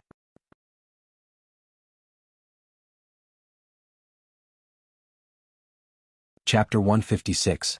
F***ck him to death. As the words left his mouth, Sun Jian felt himself brimming with battle intent.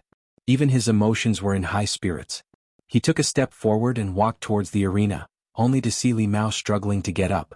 Li Mao shook his head and walked back, swaying unsteadily. When he met Li Mao, who was still a little dizzy, Sun Jian took the initiative to stretch out his fist and said sincerely, "Good job." Li Mao instinctively straightened his back and couldn't hide his smile. He clenched his fist and lightly bumped with Sun Jian's to complete the ceremony. "Senior brother Sun, come on." Sun Jian nodded.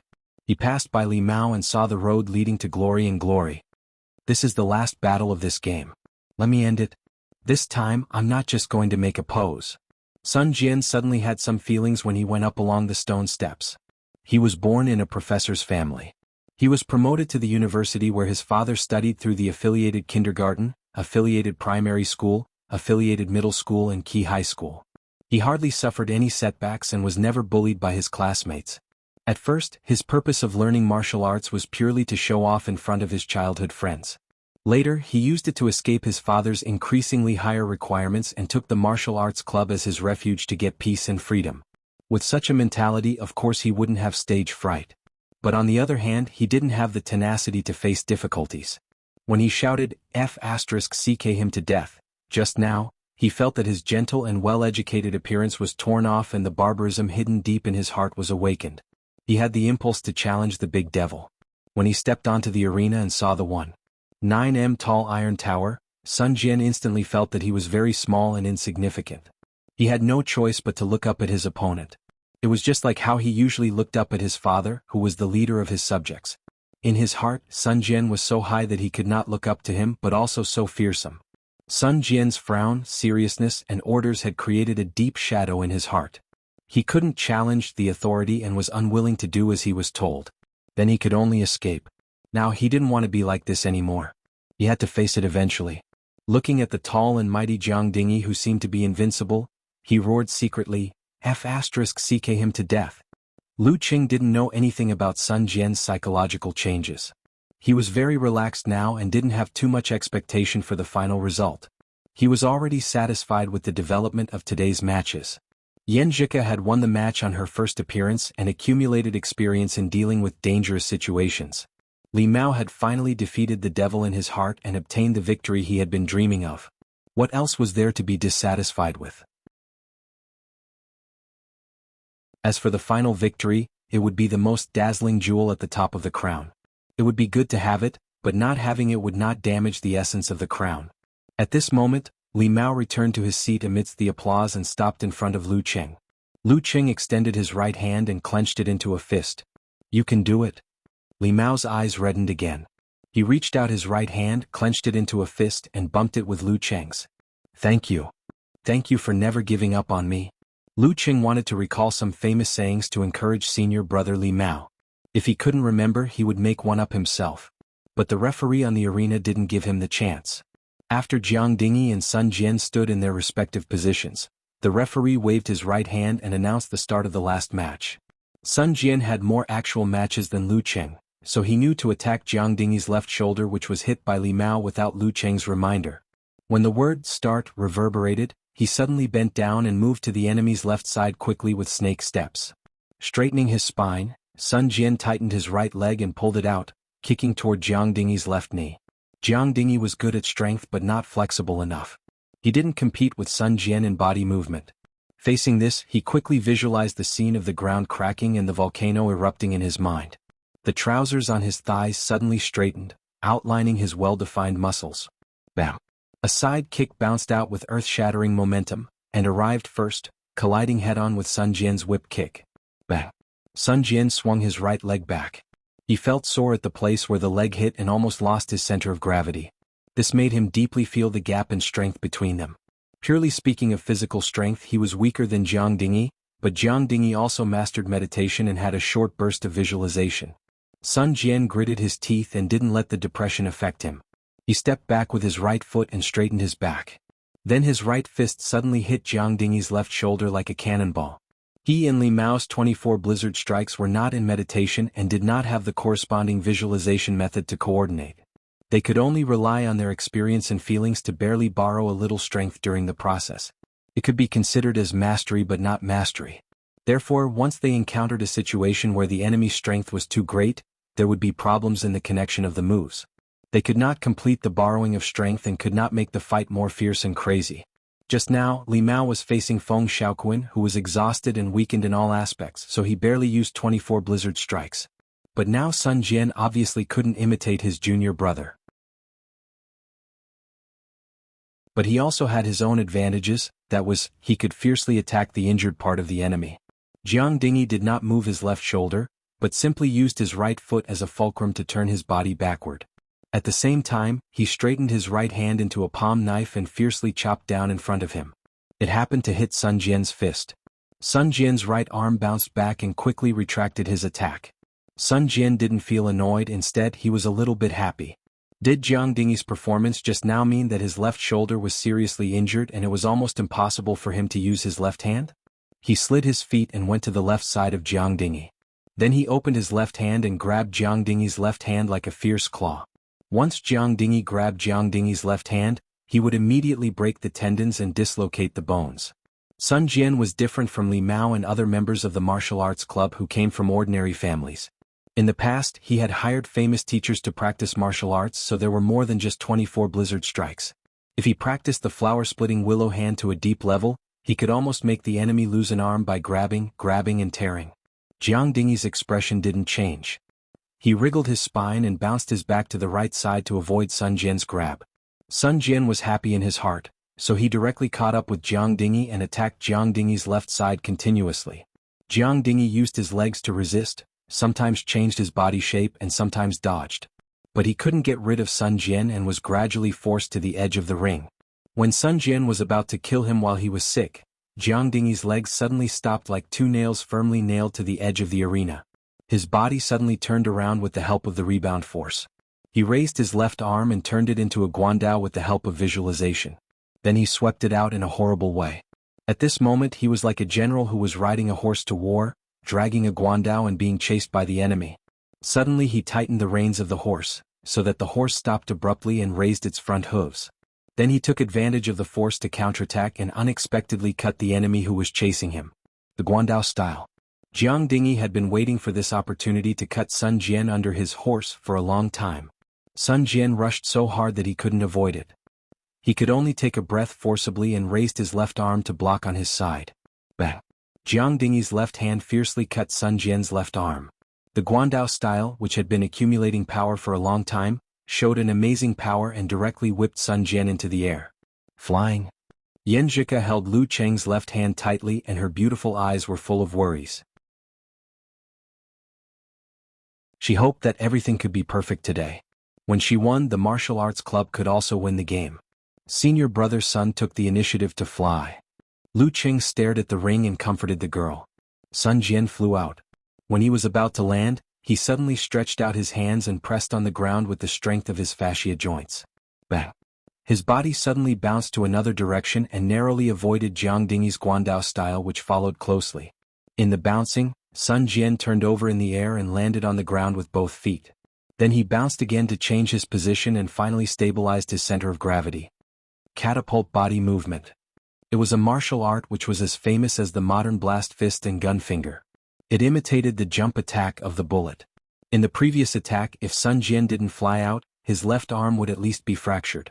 It could be seen that the guandao style was horrible after it broke out. As soon as Sun Jian steadied himself, he saw Jiang Dingy pouncing on him aggressively. He didn't choose to avoid. Instead, he clenched his teeth and went to him directly. There was only one thought in his mind: I don't believe that your left arm is fine after being hit by Li Mao and using such a fierce guandao style. I can't give him a chance to recover. Facing this, Jiang Dingy's face finally changed slightly. They approached each other instantly. Sun Jian ducked and dodged to the side of the enemy. Then he used his hands, wrists, elbows, shoulders and other body parts to attack the enemy directly, as if he was practicing with a wooden man. Bang bang bang bang bang bang, they kept fighting with each other. The fierce battle made the audience break out in cold sweat. When Sun Jian thought that he was going to be crushed by the enemy's strength, he suddenly found that the enemy's left arm movement was half a beat slower. He didn't have time to think carefully. He pushed his elbow horizontally and took advantage of the situation to attack.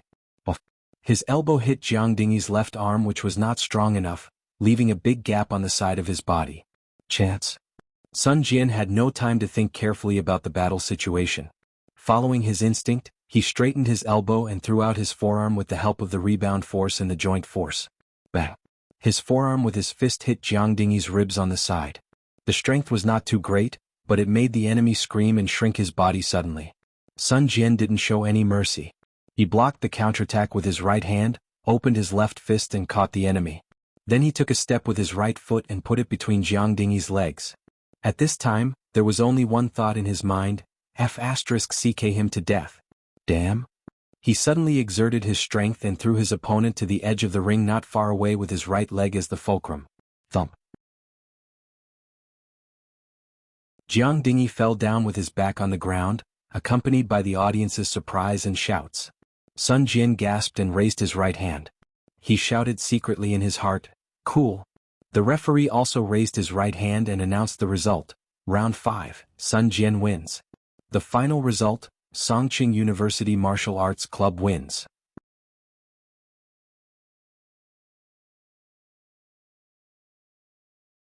Chapter 157.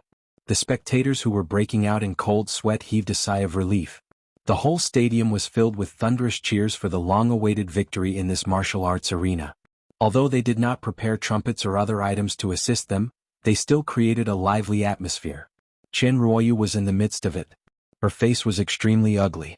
She felt wronged and angry. She wanted to leave without a second more.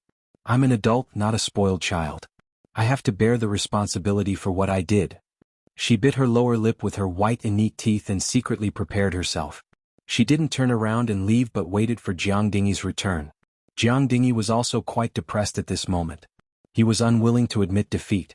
His meditation was not deep enough and had not reached the level where he could control the details of his muscles.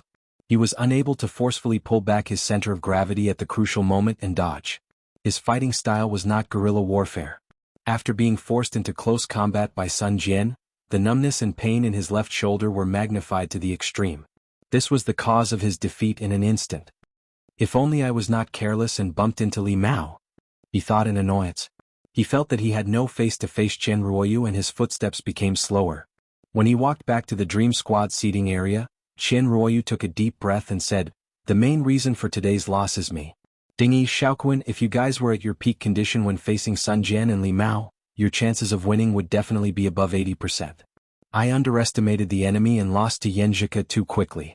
You guys had no choice but to exhaust yourselves in advance, which led to the loss. It's my fault. I apologize to everyone." After hearing Chen Ruoyu's words, not only Jiang Dingy and Feng Xiaoquan, but even Yu Qiao and the other substitutes were stunned. They did not expect the proud little princess to not lose her temper and vent her anger on others. Instead, she started to reflect on herself. Was this considered a little more mature? Feng Xiaoquan came back to his senses and immediately comforted her. "Ruoyu, it's not your fault. Our main failure was due to the lack of equal information. Yanjika of Songqing University Martial Arts Club hid her strength too well. No one would have thought that she had already achieved a small success in meditation and reached a higher level in 24 blizzard strikes. Yes, none of us expected this," Jiang Dingy said. Chen Ruoyu felt better in her heart. She was touched and her eyes were red and about to cry. She took a deep breath, steadied her emotions, and pointed to the other side of the ring. "Even if we lose, we don't want to lose face. Let's go over and say hello, lest others say that we don't have a good upbringing." Generally speaking, after the entire battle in the group arena had ended, both parties would have to meet and greet each other as a sign of politeness. However, this would often not happen. Of course, the victor would be happy to do so, but how could the loser be in the mood to do so? Lu Qing imitated the professional martial arts competition he had watched and led the home team to clap their hands towards the stands as a sign of gratitude for their support. Waves of enthusiastic applause and cheers followed. At this moment he saw Chen Ruoyu and the others coming over, so he called Sun Jian, Li Mao and Yanjika to welcome them. Chen Ruoyu glanced at the pure and beautiful Yanjika, then turned to Lu Qing and exhaled. "You guys played very well today." Lu Qing was in a good mood and naturally became modest. He pointed at his girlfriend and smiled. "It's mainly because we have a secret weapon that caused you to misjudge. Otherwise it would be hard to say who would win." This was the truth. If both parties were to compare one-on-one, their own team was indeed inferior. Yanjika, who was praised, was proud, happy and shy. She glanced at Lu Qing and turned her head to look to the side. Her expression couldn't be hidden from the observant people, which made Yu Qiao, Feng Xiaoquan and the others secretly sigh. Beauties are indeed taken. To Lu Qing, a strong professional ninth pin at 19 years old might not be eye-catching, but to reach such a level in just half a year, people couldn't help but take him seriously. Therefore, they didn't feel like a fresh flower stuck in cow dung. They just felt that it was as it should be. Hearing Lu Qing's honest words, Chen Ruoyu's mood eased a lot, and her self-reproach also lessened a lot. She revealed a faint smile and said, "Based on your current performance, there's really hope for you guys to advance from the group stage. I wish you guys better and better." Lu Qing also smiled and replied, "Then we wish you guys better and better and improve in every match." Chen Ruoyu suddenly felt that this person wasn't bad and regained some of her spirits. She thanked him and then led the Dream Squad back to the away team's changing room. Yanjika looked at their backs, rolled her eyes and sighed. "Not as delicate as I thought." Speaking of this, she couldn't help but laugh. also not as turbulent as I thought. She vaguely felt a little regretful that she didn't see the real-life version of the melodramatic emotional entanglement. Yeah. Lu Qing turned his head to look at her and also felt a little regretful. Sun Jian and Li Mao didn't know anything about the gossip of the Dream Squad. After hearing Yanjika's words, they were at a loss. When they saw her and Lu Qing looking at each other tacitly and smiling, as if they had a common little secret, they curled their lips and turned to leave.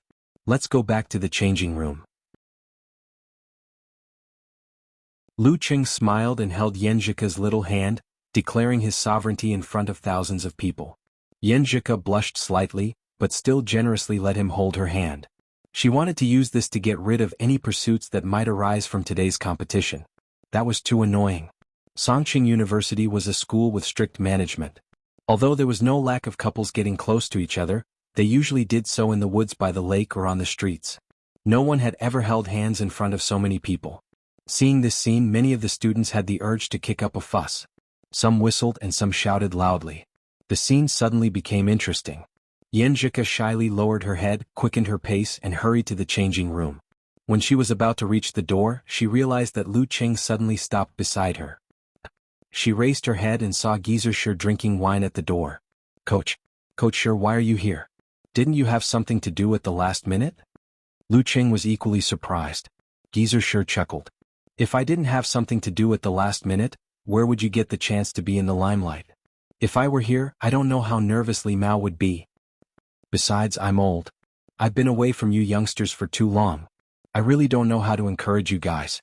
Lu Qing and Yanjika suddenly understood Coach Shi's good intentions. Let me borrow your boyfriend for a few minutes. I have something to tell him. Geezer looked at Yanjika with a smile. Yanjika was embarrassed and annoyed by the elders' teasing. She let go of her right hand and ran into the changing room without looking back. Lu Qing followed Geezer to a secluded corner of the changing room. He smiled easily and said, I really thought you had something to do at the last minute, master? He thought they had found the ancient mansion of Longhu Immortal. Geezer laughed and looked at Lu Qing. What did you think I had to do? Well, didn't you mention last time that some friends came from afar to find the ancient mansion of Longhu Immortal? I thought they finally found it and invited you to help. Lu Qing was excited and wanted to take this opportunity to inquire. Geezer took a sip of wine and chuckled. They did find it. Last night they invited me to explore Zhaoshan Lake. In the end it was just a villa with nothing. Zhaoshan Lake? Isn't it Weishui Lake? Lu Qing was stunned. He felt that his master and his friends had mistakenly fallen for it. Geezer looked at him and said, Do you feel relieved after hearing this? Lu Qing was stunned at first. Then all the hair on his body stood up and his whole body tightened. What does master mean? Does he know that I have the Gene Dan? Geezer chuckled and said, Brat, don't be nervous. Humans, unless they are really the best or the second best, grow up with a little bit of luck. The only difference is when you get it. Just like the golden scales, you can only turn into a real dragon after encountering a storm. As your master, I have lived for a long time. What have I not seen and what have I not experienced? Why would I care about your little luck? A little adventure? Lu Qing was stunned. He calmed down a little and said, Master, when did you know? I only guessed it last night. Geezer smiled proudly. Half a year ago, on the day of the martial arts club's welcoming day, I felt a strange power fluctuation near Weishui Lake. Unfortunately, it was a little far and I didn't find anything when I went there. After that, you showed a strong talent for meditation and seemingly unlimited physical strength. You displayed the frost force but awakened the power of flame. These things don't mean much when you look at them alone or put them together. After all, there are plenty of martial artists who awaken their talents later in life. But last night, when we explored the Longhu Immortal's side residence, I found out that he used ice and fire to imitate yin and yang to form the core. I immediately understood. Damn it, that's the only way to awaken the frost flame. Thus, I linked everything together and went to explore the Weishui Lake alone. I found this thing. Hee stinking brat, I've walked on more bridges than you have walked on. Do you really think you can hide it from me? I'm a martial artist with physical invulnerability. Cultivation is just a reference for me. What do you have to be afraid of? Geezer fished out a half-burnt and half-frozen white bone carp from his pocket. With a casual shake of his hand, the carp turned into powder. Indeed, the older the ginger, the wiser. Lu Qing listened with admiration and fear. He confessed, Master, you guessed right. I was training by the lake and happened to encounter this carp. I got a little of Longhu Immortal's legacy from it. Speaking of this, he couldn't help but ask, Master, I've improved by leaps and bounds because of Longhu Immortal's legacy. Are you disappointed? Fortunately, I've seen the perseverance, temperament and fighting talent you've shown in the past 6 months. I'm satisfied. You're not the kind of person who's frivolous because of an adventure. Geezer sure nodded slightly and said, I didn't find Longhu Immortal's villa in Weishui Lake. It seems that there's something fishy there. You can consider this matter after you've completely digested the legacy. Lu Qing thought for a while and took the initiative to ask, but digesting it is very dangerous. Every time I awaken it, I'll suffer a backlash. Master, do you have any ideas? He tacitly agreed that Geezer sure knew that he had obtained the Jindan. Seeing that his master was kind and not greedy, the worry and haze that had been hidden in his heart for half a year suddenly dissipated.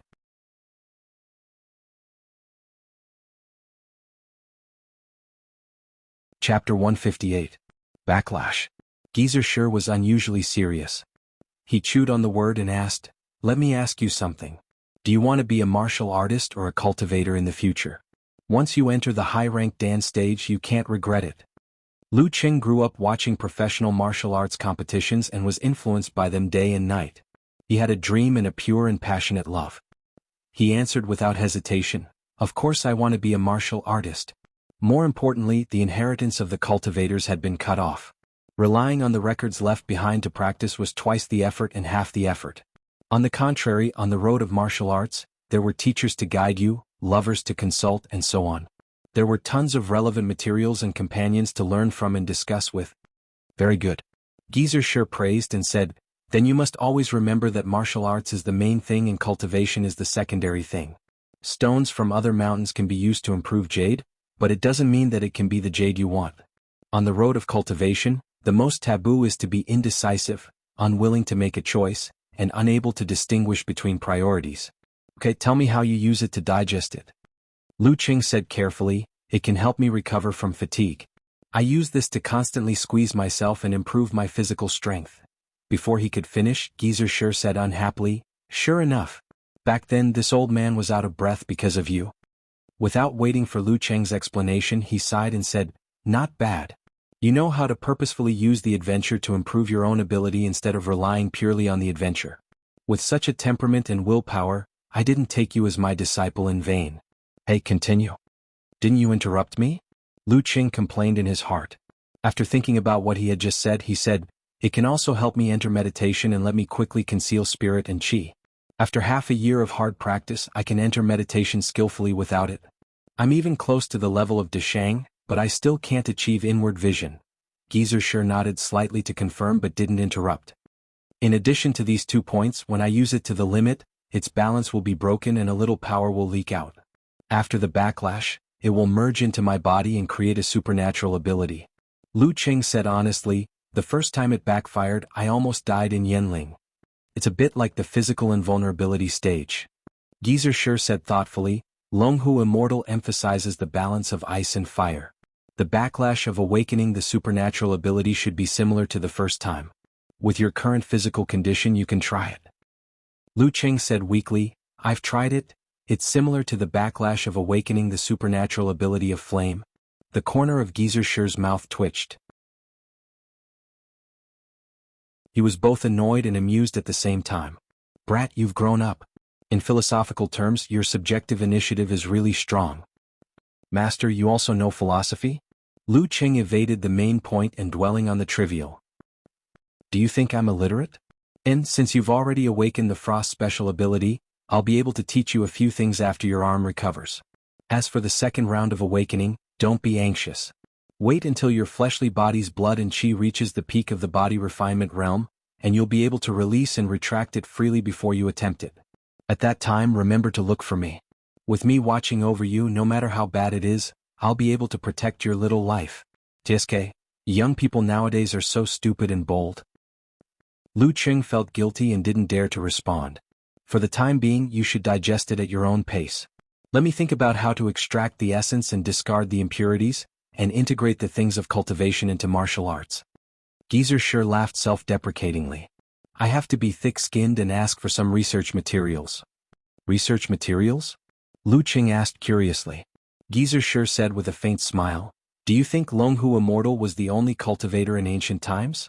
The related heritage was discovered one after another. That's why we can be sure that this path leads to the same destination as martial arts. But we can't break free from the shackles. Because we live in the mountains all year round, the heritage is inevitably cut off. The military has collected a lot of relics and has a deeper understanding of cultivation. They have also specially selected a group of volunteers to walk this path for observation. If the things on paper are not put into practice, they are just empty talk." Speaking of this, he sighed. "But the military's information won't be of much use to you. You want to walk the path of martial arts that incorporates part of the characteristics of cultivation, but it doesn't coincide with their current direction. You still have to see what my old friend can learn from the relics of Longhu Immortal. Don't be too anxious. Focus on training your body to the peak first." "Yes, master." Lu Qing answered sincerely. It would be a great gain for him if his master could watch over him the next time he squeezed Jindan. Geezer sure nodded and resumed his playful look. "Well, that's it. Go do what you need to do." Lu Qing was about to turn back to the locker room when he couldn't help but ask, "Master, are you really not curious about this?" Geezer sure smiled and said, "Do you want to hear the truth or the lie?" "What's the truth? What's the lie?" Lu Qing asked with the mentality of getting to the bottom of the matter. "The lie is that I've been in physical invulnerability for many years and my path has long been established. The things of cultivation can only be used as a reference or a temporary use. It can't directly promote my improvement.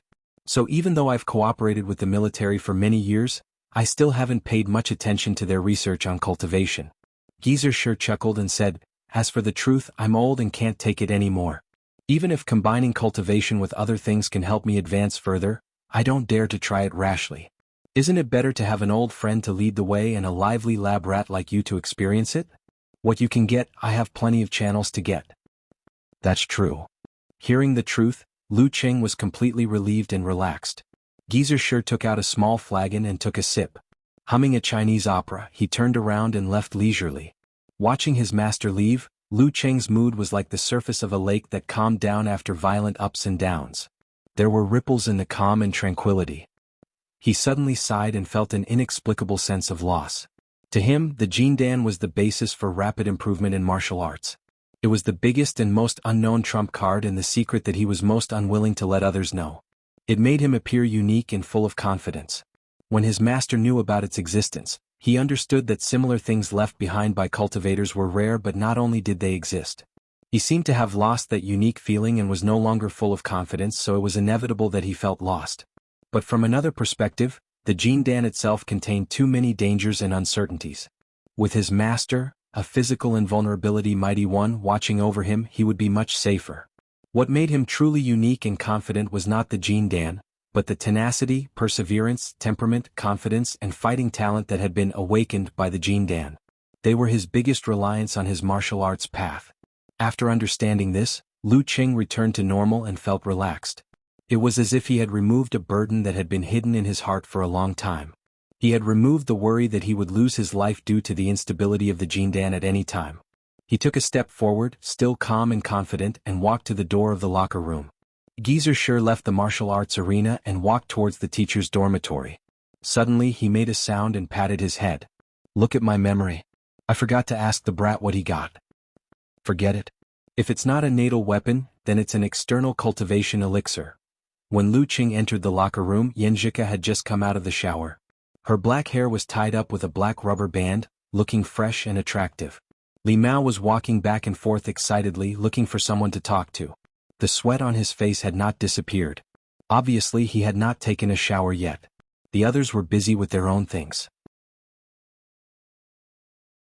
Seeing Lu Qing come in, Li Mao hurriedly shouted, "Qing and everyone, it's my treat tonight. Let's go to the school restaurant to celebrate."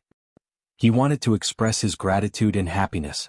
Yanjika took out the ointment from the cabinet and jokingly said, "Senior brother Li Mao, are you ignoring me and senior brother Sun Jian? We are also the protagonists today. If you want to treat, all three of us should treat." Sun Jian also echoed, "That's right. Li Mao, do you want to steal the credit? I'm the last fighter standing in the arena. I'm the leading fighter. How can I let you treat yourself?" Lu Qing and the others understood that they did not want Li Mao, who was from an ordinary family, to spend too much money, so they followed suit. Li Mao was moved and embarrassed, but finally he agreed. Let me help you rub the bruise? Lu Qing walked to Yanjika and took the ointment with a smile. Yanjika pursed her lips and looked at him with a smile. She snorted and said, then I'll try your skills. After that she turned around and sat on the edge of the bench. She unbuttoned her cuffs and rolled up her sleeves, revealing a part of her snow-white skin. Perhaps because of her delicate skin, the few bruises and red swollen bruises looked terrible. Lu Qing picked up her wrist and applied the ointment on the red and swollen part of her fist. He rubbed it very carefully. Not bad. Yanjika bit her lower lip with her white teeth and looked at the whirlpool on top of Lu Qing's head. She smiled shyly. Of course. I rub it for myself every day after training. My proficiency is already full. Lu Qing answered humorously, feeling relaxed and happy. Yanjika saw Sun Jian, Lin Hua and the others leave one by one. Li Mao also entered the shower room to take a shower. She called in a low voice, Qing, yes? Lu Qing raised his head and looked at the girl. He saw that her eyes were as gentle as water. Thank you. Yanjika turned her head and looked to the side, whispering. She did not thank him now but before. Lu Qing smiled and said, do we still need to say thank you between us?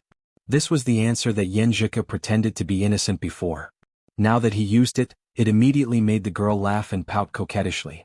Lu Qing looked at her and felt that he was unique, again. In this world, the only boy that Yanjika likes is me.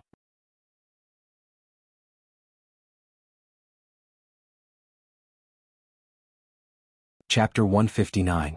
In the spacious changing room, a young girl wearing a white martial arts suit with black edges sat with her hands on both sides of her body.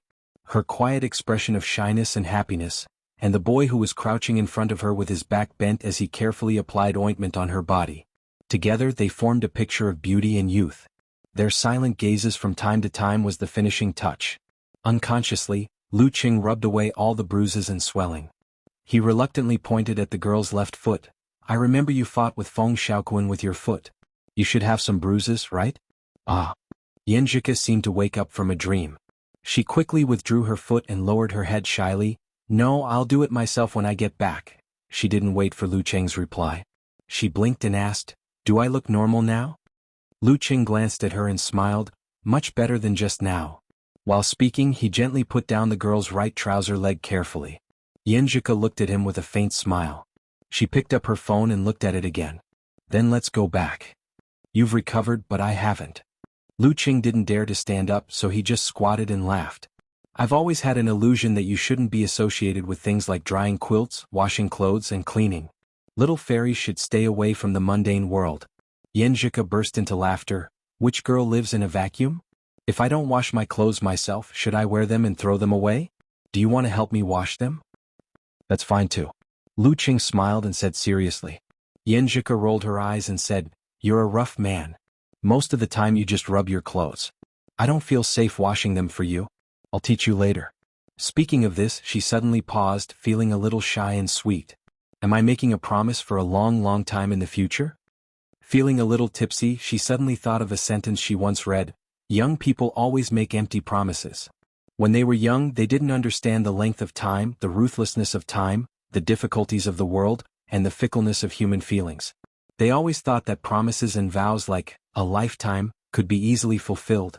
Yanjika, who was not yet 19, suddenly felt a little sentimental. Sure. Lu Qing didn't notice the twists and turns in Yanjika's mind and agreed happily. He always felt that it was a wonderful thing to have Yanjika's company, even if it was just housework. Yanjika gazed deeply at him and pursed her lips. Then you better remember what you said today. I remember it in a notebook. Lu Qing laughed. He always believed that a good memory was better than a bad pen. Feeling the abnormality that had not completely disappeared, he quickly started a new topic. Cool, how about going to the Songqing Ocean Aquarium tomorrow afternoon? Then he could go to the third place he had visited to enjoy the delicious food. The distance between the two places was less than 15 minutes. Sai, now that we're officially dating, we don't have much time to explore new areas. Whenever we have free time, we want to stick together. You really can't be both loyal and filial. Sai, that's a weird way to describe it. Yanjika blinked and said apologetically, I'm afraid I can't. I have to go to Tiantong Taoist Temple tomorrow afternoon. Lu Qing looked at her blankly. Why didn't she mention this before? I just heard it from my brother. Yan Zhika pursed her lips and said, after he was injured, he moved to Tiantong Taoist Temple to recuperate. The environment there is good and the air is fresh. The abbot is an old friend of my uncle in Songqing. It's a good place for him to recuperate. Well, an elder in my family knows that he's injured and is passing by. He plans to visit Tiantong Taoist Temple and wants me to go there too. The ocean aquarium can only wait until next week. Actually, I don't like this kind of gathering. It's always a little depressing to chat with unfamiliar elders. While talking, the girl felt wronged. She wanted to stay with Lu Qing. Lu Qing was disappointed when he heard that. But after seeing Yan Zhika's grievance, he suddenly had a flash of inspiration and said with a smile, then I'll go to Tiantong Taoist Temple tomorrow afternoon. Yan Zhika didn't react for a while. Lu Qing laughed and said, let's go to Tiantong Taoist Temple on a date. Anyway, the scenery there was good. He heard that the food in the temple was good too. Who wants to go on a date with you? Yan Zhika said coquettishly. Then she asked, but I can't accompany you in Tiantong Taoist Temple. It's so boring to let you wander around there alone. Lu Qing answered with confidence, you can go in and chat with your elders and cousin for a while. Then you can find an excuse to come out. They can't stop you from going to the temple and climbing the mountain, right? You can go back at dinner time. I'll find a place to settle it myself. Yan Zhika was in the honeymoon period. How could she be willing to waste a rare weekend like this? Hearing that, she was quite moved. After thinking for a while, she said, okay. Anyway, there's a generation gap between my uncle and us young people. There's nothing to talk about. Then it's decided. Lu Qing clapped and smiled. Why did your cousin move to Tiantong Taoist Temple to rest? Doesn't he need to go to class? Yan Zhika sighed and smiled helplessly. He said that he can understand the curriculum content by self-study now. Until now, she realized that Lu Qing had been squatting. His posture was very awkward. She was puzzled and asked, why didn't you stand up? If I stood up just now, you would have called me a hooligan. Lu Qing rejoiced. He adjusted his pants and stood up slowly. I was too engrossed in the conversation and forgot about it. It shouldn't be obvious. Yan Zhika looked at him suspiciously. I always feel that you are hiding something from me. What were your hands doing just now? My pants were a bit crooked. I was adjusting it. Lu Qing lied through his teeth. He reached out his hand and said, go back. Otherwise, someone is always afraid that I'll become a big pervert. Yan Zhika was amused by his words. She gave Lu Qing her hand and let him pull her up. Then she said in a small voice, come do yes. After parting with Lu Qing, Yan Zhika carried the bag and walked back to the dormitory with light steps. When she opened the door, she saw Li Liantong, Shi Xiangyang and Zhong Yanru looking at her quietly. They looked like they were going to interrogate her. What are you guys doing? Yan Zhika asked in surprise. Li Liantong sneered. You're eating and forgot to wipe your mouth. Yan Zhika was shocked and quickly wiped her mouth. Didn't Qing say it was normal? I've also checked it myself. Li Liantong suddenly laughed and said to Shi Xiangyang and Zhong Yanru, see? He tricked you out. Quick, call me daddy. What are you guys betting on? Yan Zhika was embarrassed and angry. I bet that you and Lu Qing must be in full swing. They didn't believe me and put their dignity on the line. If they lose, they will call me daddy. Li Liantong smiled proudly. Shi Xiangyang and Zhong Yanru were both amused and angry. They first called daddy in grievance and then looked at Yan Zhika with a disappointing look. How can you let Qing get what he wants so easily? Yan Zhika's face was pink. She said stubbornly, I didn't admit it. I just touched my mouth casually. Li Liantong laughed. Even if I didn't trick you, I'm sure. Didn't we go to cheer you on? After the competition, we wanted to take a photo with you, Heroine Yan, so we went to the locker room and waited. We waited and waited. When everyone else had left, you and Lu Qing still hadn't come out. A man and a woman in a room together, and you are an official couple. As long as he is still a man, he will definitely have bad thoughts. If you don't cooperate, he will definitely come out soon. How is it possible that the locker room door didn't open again after 10 to 20 minutes? Yan Zhika was speechless. Her face was burning with embarrassment. She couldn't wait to crawl into bed and hide under the blanket and never talk to Dirty Tong again. See, you admitted it. Li Liantong spread her hands proudly. Zhong Yanru saw that Yan Zhika was so embarrassed that her heart softened. She quickly changed the topic. It's natural for me to kiss my boyfriend. What's there to say? Before she could finish her words, Yenjika slid close to her and covered her mouth with her hand. Her delicate face was as red as a big piece of red cloth. Compared to Dirty Tong, Ruru's name was more lethal. The girls laughed and joked for a while. Shi Xiangyang panted and said, Okay. Didn't you want to take a photo with Heroine Yen? Seize the opportunity when she hasn't changed her clothes. I'll be the first. Li Liantong jumped to Yenjika's side, held her hand and posed. At the same time she said with emotion, Ku, you look so beautiful when you wear the martial arts suit. You make my heart beat so fast. I wonder if I should take you back from Lu Cheng. Yenjika pursed her lips and smiled. First you have to beat him, Li Liantong complained. Then I can only settle for the second best. Find a boyfriend who is good at martial arts. That will make me feel very safe. Not really. Many people who practice martial arts have bad personalities and bad tempers. They will make you feel even more insecure. Don't find a boyfriend for the sake of finding one. Yenjika thought for a while and said. Li Liantong was stunned. I'm just a love-struck fool. Ku, you don't have to be so serious. Okay, 1, 2, 3. Shi Xiangyang raised her phone and shouted. Click. The beautiful scene froze on the screen. While they were taking photos, Lu Cheng was strolling on the street toward his own dormitory. He was recalling the beautiful moment just now and sighing from the bottom of his heart. He thought that since his master knew about his Jindan, he might as well take the opportunity to confess to Yenjika. However, there were too many people in the locker room at the beginning. Besides, he was intoxicated by the kiss and completely forgot about it. He couldn't find a chance to tell her. When they parted, he wanted to pluck up his courage but felt that it was not the right time. I'd better tell Ku after I've digested the Jindan? Lu Cheng thought. He vaguely understood that on one hand, this decision was to keep it a secret. On the other hand, he liked Yenjika so much that he was afraid that this was a dream that he would wake up from. He felt a little guilty and not confident enough. He always felt that he was not good enough for this girl. Therefore, he had to work hard to improve himself so that one day he could confidently and frankly tell her everything. Back in the dormitory, he sat in the living room, chatting with Yenjika while looking at the pictures and corresponding introductions that he had downloaded earlier. Hey Ching, you're taking marine biology as an elective? Kai Zongming passed by behind him and glanced at the content on his phone. Lu Cheng smiled and said, No, I'm doing homework for next week's date. Humph. Kai Zongming raised his middle finger to show his disdain. The next morning, Lu Cheng was delighted to find that because of the awakening of the power of frost, his physical quality had improved in a short time. The injury on his right arm was healed one day earlier and he could do restorative training now. In other words, he could put into practice the Thunder Roar Zen technique that he had been practicing for the past few days.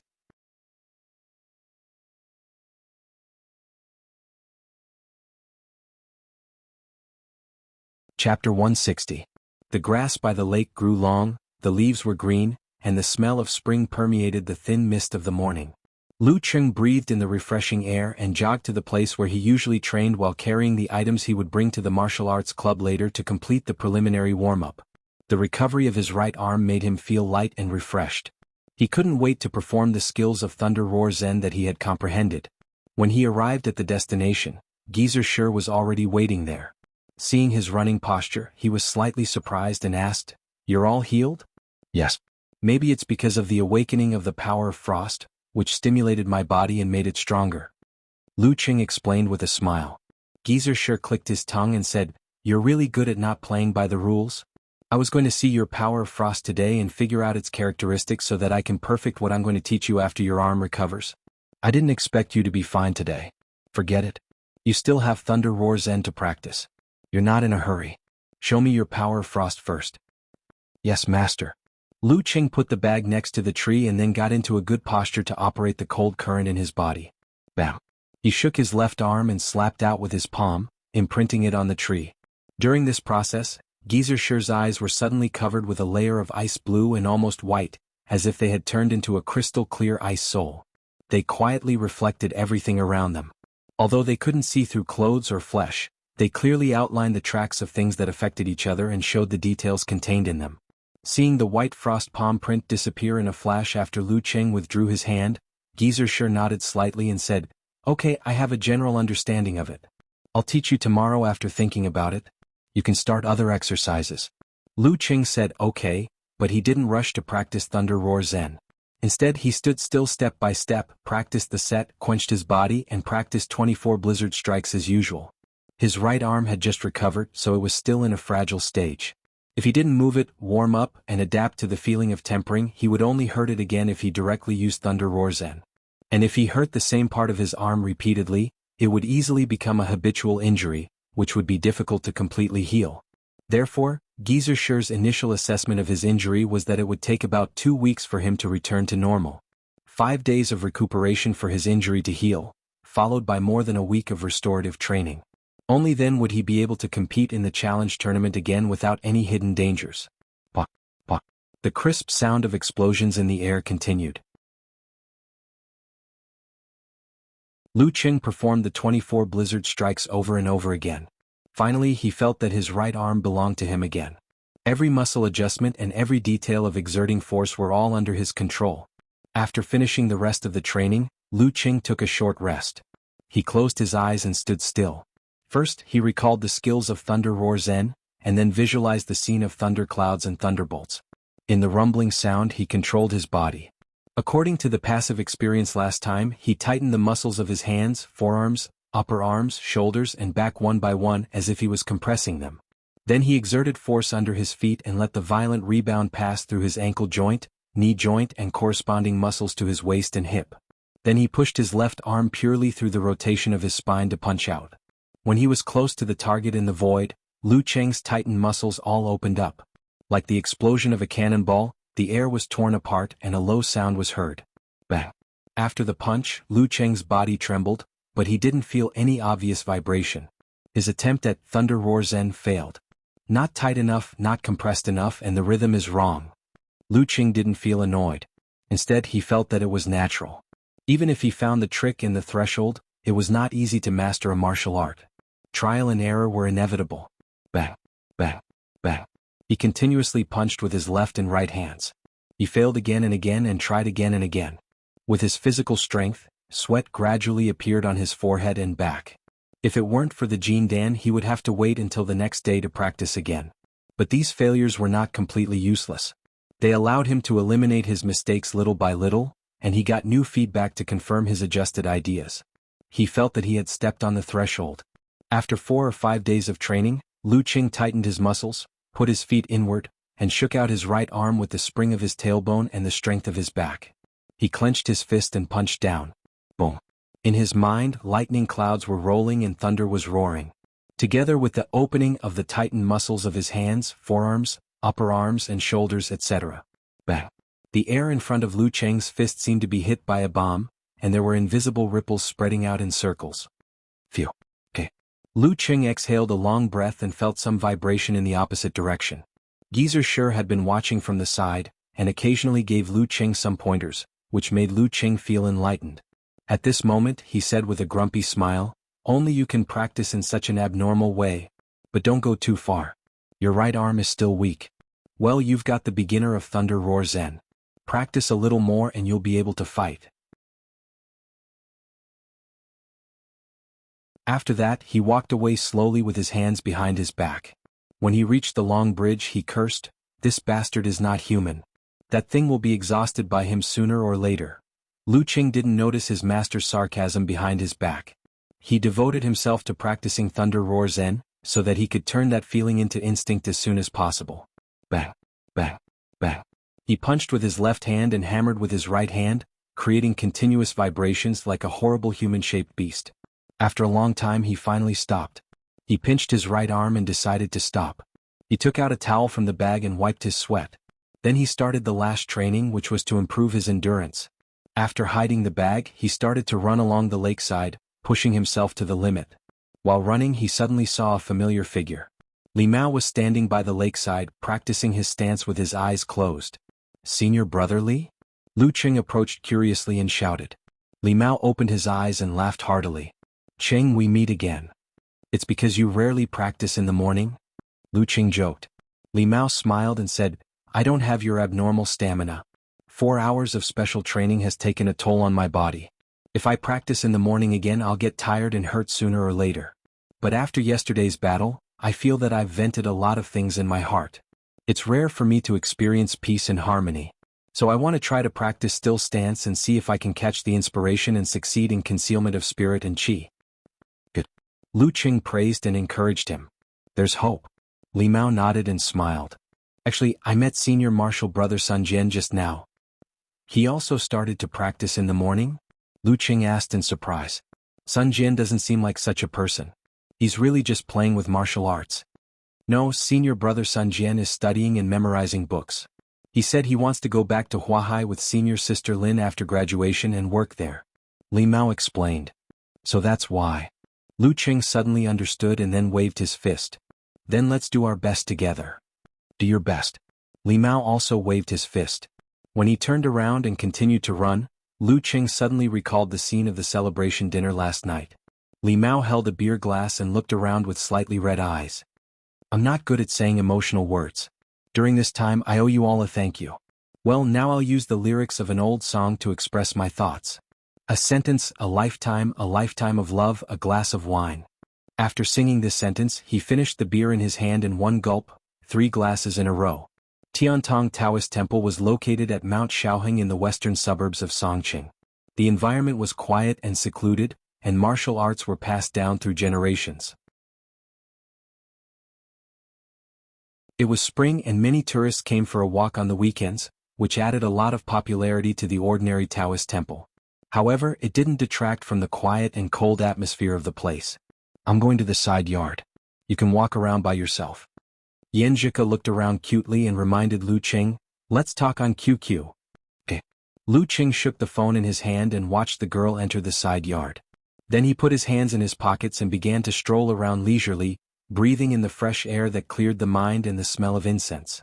After slowly admiring the Taoist statues in the front and side halls, he stepped into the main hall and saw the statues of the 3 pristine ones standing in front of him. Heavenly Lord Yuanshi stood in the center with a crown on his head, looking majestic and solemn. Heavenly Lord Dao De stood on the left with white hair and a natural look. Heavenly Lord Lingbao stood on the right with an elegant crown and a fierce aura. They looked down from high above. Together with the slightly spacious main hall, they set off a deep and solemn feeling that made the visitors couldn't help but bow. Very imposing. Lu Qing sighed and decided that since he was here, he might as well burn some incense.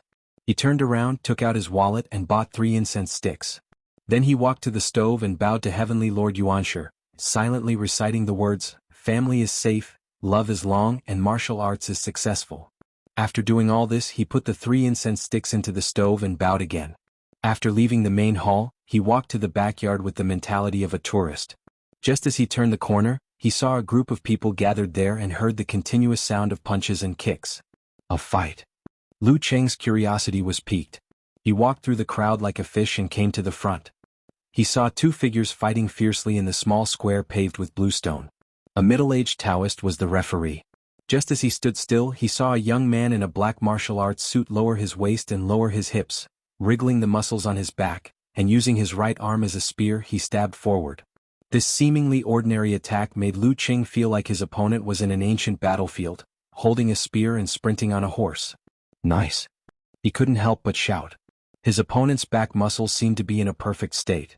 He could be considered a rare expert among professional 9th pin fighters. Bam. After one attack, the young Taoist opposite the man in a black martial arts suit broke his stance. I lost. The young Taoist didn't struggle and shook his head with a bitter smile. The man in a black martial arts suit didn't seem to be satisfied. He looked around and said, who else wants to fight with me? Now that the Taoist is the referee, let's do it. Lu Qing's heart skipped a beat. He was eager to have a try. His Thunder Roar Zen had finally started.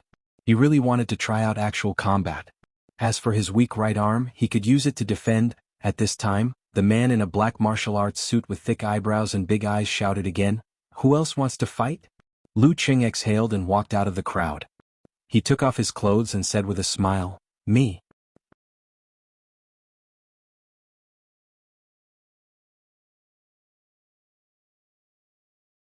Chapter 161. Seeing Lu Qing coming out, the man in black martial arts suit, who was worried about not having an opponent, did not hide his joy. He pointed in front of him and said politely, please. It was the warm spring season. After taking off his thin coat, Lu Qing was left with only a woolen shirt inside. It was not as loose as his training suit and was somewhat restrained. However, he did not care too much about it. After all, it was just a friendly match, not a challenge tournament where the goal was to win. This was more like the daily sparring in the special training. The only difference was that there was a referee, so he could practice his new martial arts without worry. After reading so much news, he knew a lot of tricks. He carefully took out his phone and wallet from his coat and stuffed them into the pockets of his casual pants. Then he handed the clothes to the little Taoist beside him. Don't worry. They are all Taoists of Tiantong Taoist Temple. They won't take your phone and wallet. You can run away, but the temple won't. The man in black martial arts suit frowned. You will affect your leg movements. It's okay.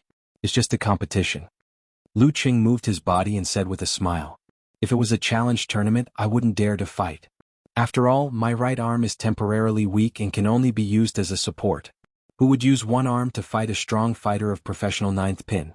Besides, the surrounding audience was sparse. It seemed that they didn't know him or his opponent. If he won, there would be no sense of achievement.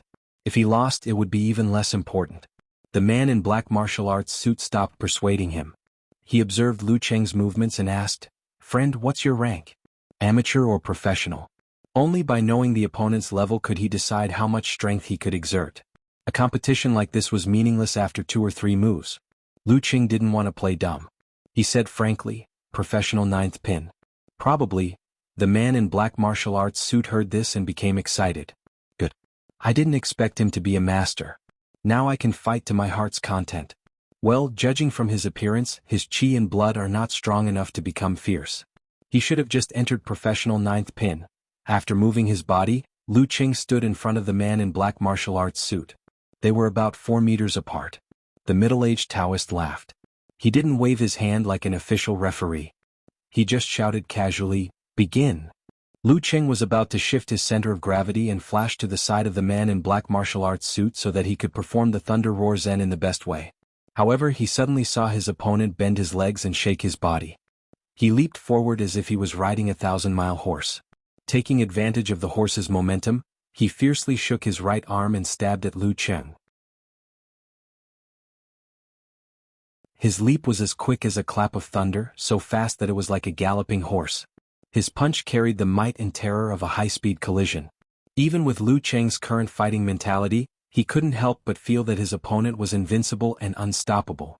Good, he muttered to himself. He calmly gave up on the idea of dodging in a hurry.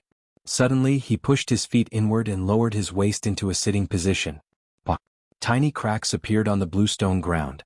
The violent force was channeled to Lu Qing's left arm through his legs and back, allowing him to throw out a vigorous blast punch.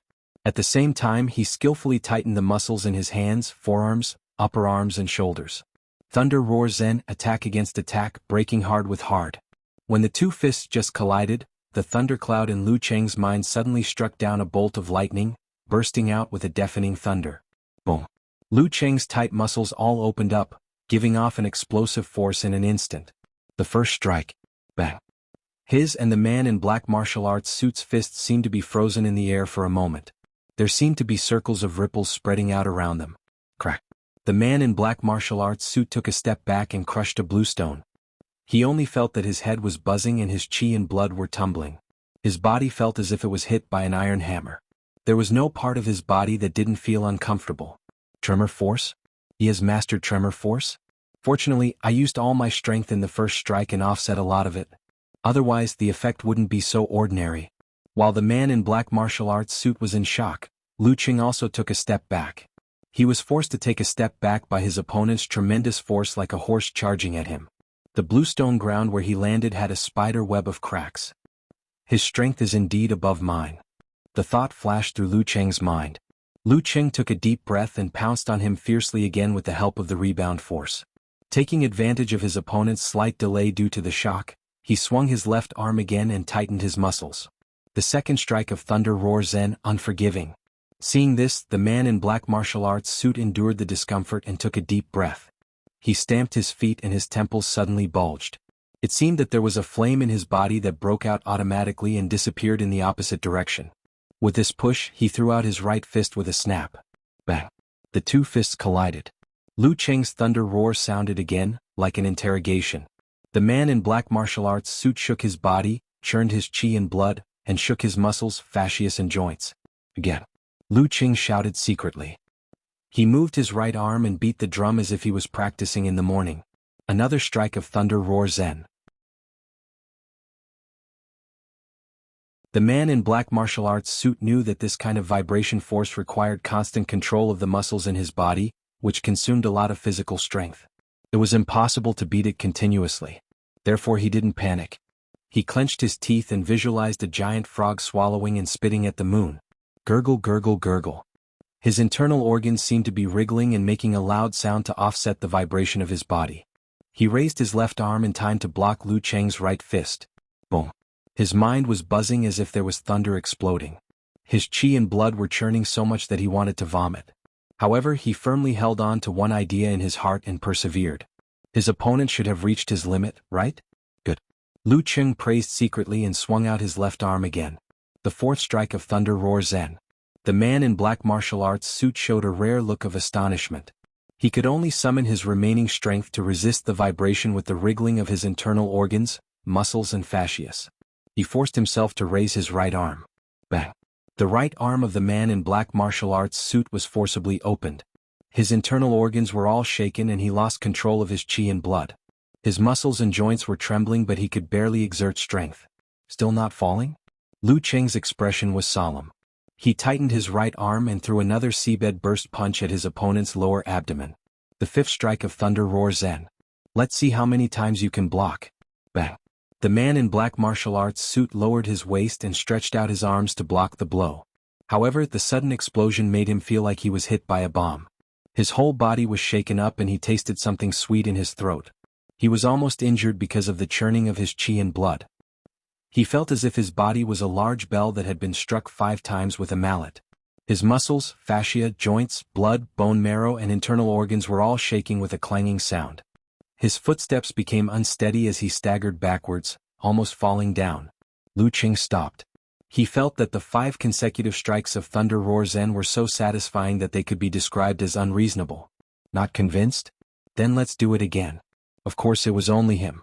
If it were another professional martial artist, even if his qi and blood were at the peak, he could only hit 3 or 4 times at most. He felt the expansion, contraction and rotation of the Jindan in his body. He cupped his hands and said, "Thank you." The man in black martial arts suit steadied himself and wanted to say something. However, he couldn't open his mouth because of the churning of his qi and blood. Lu Qing smiled and didn't say anything. He took back his coat and walked out of the crowd. He continued to wander around Tiantong Taoist Temple. After 10 minutes he received a message from Yan Zhika. The girl said with an evil smile, "I'm coming out. Come and pick me up." Okay. Lu Qing was in a good mood.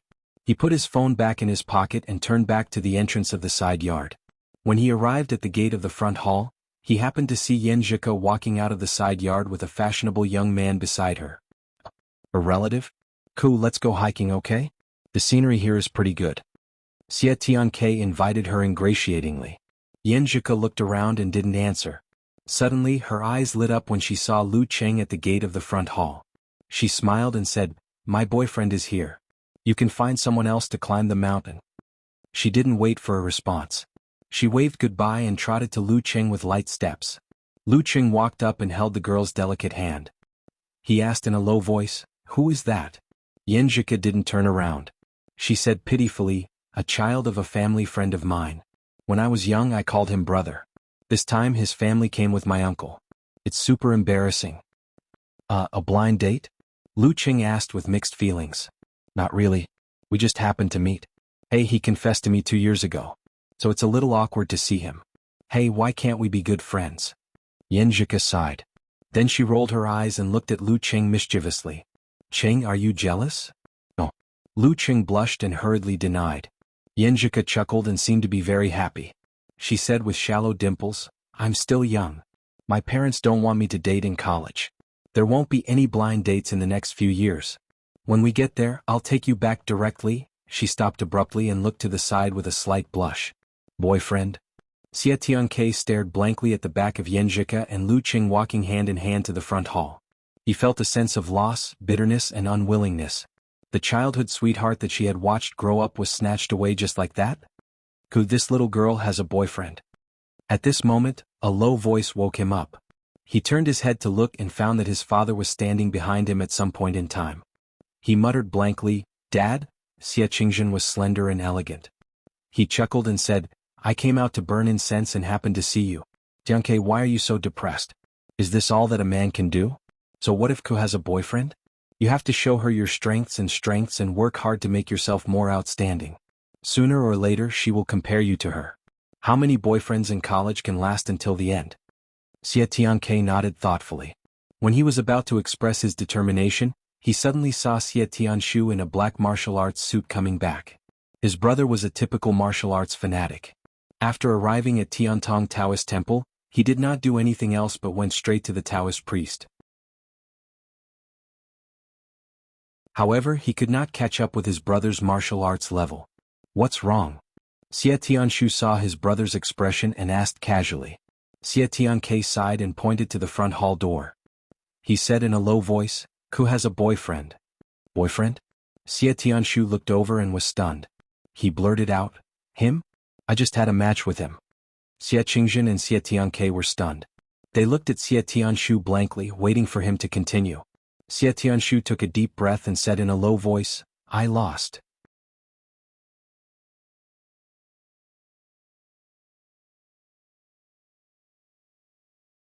Chapter 162. Lost? After a short silence, Xie Tianke asked subconsciously, "Brother, how much strength did you use?" He knew that when his elder brother was sparring with others, he would use different forces according to the opponent's strength. There were many examples of him failing miserably because of this. Controlling one's own strength and suppressing one's own level could be more troublesome than dealing with the enemy. Full strength. Xie Tianshu showed a bitter smile. He is of professional ninth pin. How could I dare to be careless? His brother who used his full strength lost to Ku's boyfriend? And he still looked so young. Xie Tianke suddenly felt desperate. It seemed that he could only watch Ku and her boyfriend go further and further away. "How did you lose?" Xie Qingzhen looked at his eldest son and asked. He was more concerned about this question. Xie Tianshu sighed. "I was hit by 5 tremor punches in a row. I didn't even have a chance to fight back." 5 tremor punches? Xie Tianke was shocked and interrupted in astonishment. He wasn't an ordinary martial artist with poor knowledge, and he often experienced the power of the meteor force. Naturally, he knew that an expert at the peak of the body refinement realm could only throw out 4 tremor punches at most, and there was no way they could truly suppress his own brother. 5 tremor punches in a row? What kind of inhuman was this? Yes, I feel that he still has some strength left. It won't be a problem to hit him 2 or 3 more times. Speaking of this, Xie Tianshu couldn't help but feel depressed. He almost lost the confidence to face Lu Qing again. Xie Qingzhen, who had been listening quietly at the side, asked thoughtfully. "Meteor force?" "No, meteor force is faster than his tremor punch. It has both momentum and tremor force. But his tremor punch is more ingenious. I feel that there is still a lot of room for improvement." Xie Tianshu analyzed seriously. Xie Qingzhen said, "What do you think the result will be between him and Lin Ke?" Xie Tianshu thought carefully and said, "His physical fitness hasn't reached the peak of the body refining realm yet. If he uses the tremor punch and the meteor force to fight, he won't be able to withstand the shock of 3 superimposed moves. Not to mention that Lin Ke is close to the Dan stage." Xie Qingzhen didn't say more. He turned to Xie Tianke and said with a smile, "Tianke, if you want to beat him, you have to put in some hard work. However, even if I work hard, I won't be able to catch up to him." Xie Tianke opened his mouth, but he couldn't make up his mind. There was nothing more depressing and despairing than having one's love rival far surpass oneself. Xie Qingzhen put his hands behind his back and said, "Tianshu, accompany me to the 3 Pristines Hall to burn some incense." Xie Tianshu nodded and followed beside his father. They walked forward slowly until they were far away from Xie Tianke. He turned back to look at his brother, who was in a daze, and asked worriedly, "Dad, are we pushing Tianke too hard? Ruthless?" Xie Qingzhen laughed. "If even this kind of thing can't make him work harder, it can only mean that he's just a lustful guy. Then I don't have to worry that he won't be able to recover from the setback. If he really takes this opportunity to push himself to the limit and catch up with other girls, it's a good thing for him. Even if Yanjika is gone, there are still other good girls. Time is like a knife. Sooner or later his feelings will fade away. Xie Tianshu glanced at his father and vaguely heard a sigh in his voice. Did his father also encounter a similar situation in the past? Did he also have a girl he couldn't get? He was not interested in love and romance, so he forgot about it in the blink of an eye. Because of the previous failure, he was more motivated to work harder. Being defeated is not terrible. What is terrible is losing the confidence to catch up. Fortunately, I still have this confidence. Sooner or later, I will face him again. When Yanjika looked to the side with a slight blush, her words just now echoed in Lu Cheng's ears. Does she mean that she will take me back to meet her parents directly after I graduate? Meet her parents? Lu Cheng was excited and scared at the same time. He was afraid that Yanjika's family would not like him. According to the girl's words, he was sure that she was born in a martial arts family. Her family must be very knowledgeable. A little professional ninth pin fighter would not be accepted by them. Even those who had just entered the Dan stage with no potential would not be accepted by them. Phew.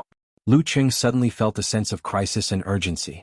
He wanted to temper his body to the peak as soon as possible. He wanted to step into the Dan stage and have at least the strength of professional 7th pin by the time he graduated.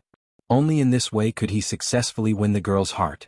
After his fortuitous encounter with the Jin Dan, his martial arts had improved by leaps and bounds. It wasn't that he hadn't dreamed of rising 1 pin in a year, becoming a mighty one with physical invulnerability, or obtaining the 5 major titles. However, they were just dreams. After all, they were still far from his current level. But at this moment he had a clear goal for the first time and a clearer desire. I want to improve my body to the peak of the body refining stage in half a year. I want to take advantage of opportunities such as preliminaries and university martial arts competitions to fight strong opponents and gain experience. I want to step into the Dan stage in 1 or 2 years. I want to be famous in the university martial arts circle and lay the best foundation for entering the professional martial arts competition in the future. I want to have at least the strength of professional 7th pin by the time I graduate. With a goal in mind, Lu Cheng suddenly felt the road ahead was much clearer and more motivated. 4 years in college was not a short time, but it was also not a long time. He had to make good use of it. Cheng, what are you thinking about? Yanjika stretched out her white and slender fingers and playfully waved them in front of his eyes. With a goal in mind, Lu Cheng couldn't help but say, I'm thinking if I go with you to see your parents-in-law. Who are your parents-in-law? Yanjika subconsciously shook off Lu Cheng's hand and blurted out shyly and angrily. Lu Cheng smiled and didn't explain. When the time comes, I want to grow up to be a reliable man whom they like and are willing to entrust their daughters to me. So I just set a goal. I want to be of professional 7th pin by the time I graduate. Yanjika, who was a little shy and angry, suddenly froze. Her eyes seemed to be shining. She stretched out her soft hand and held Lu Cheng's hand again. She looked down and said, Don't push yourself too hard. Too much pressure will only hinder your progress. Take it slow and steady step by step. Then you'll be faster. The girl pursed her lips and blushed. She continued, I'll also work hard. After graduation, I'll strive to be financially independent as soon as possible. Only in this way can I maintain my integrity and not be dominated by their opinions. I can only use them as a reference. Yanjika's words made Lu Cheng feel that she was more mature than he was. And her willingness to work hard for their future surprised him even more. Let's work hard together. Lu Cheng held the girl's hand tightly. At this time they had arrived at the Three Pristines Hall. Yanjika smiled and said, Then I'll go burn some incense. Looking at the girl's graceful figure shuttling through the hall and worshipping in front of the heavenly primogenitor, Lu Cheng felt warm in his heart and smiled gently. By the way, will that boy tell your family about us? When Yanjika came back to him, Lu Cheng suddenly felt worried. I'm still very weak and haven't grown up yet. Yanjika looked up and said, He's not a person who likes to gossip. He still has some integrity. I'll ask my brother to remind him. I won't do it myself in case he thinks I'm guilty. The more indifferent I appear, the less likely he will say. It seems that he's a good person.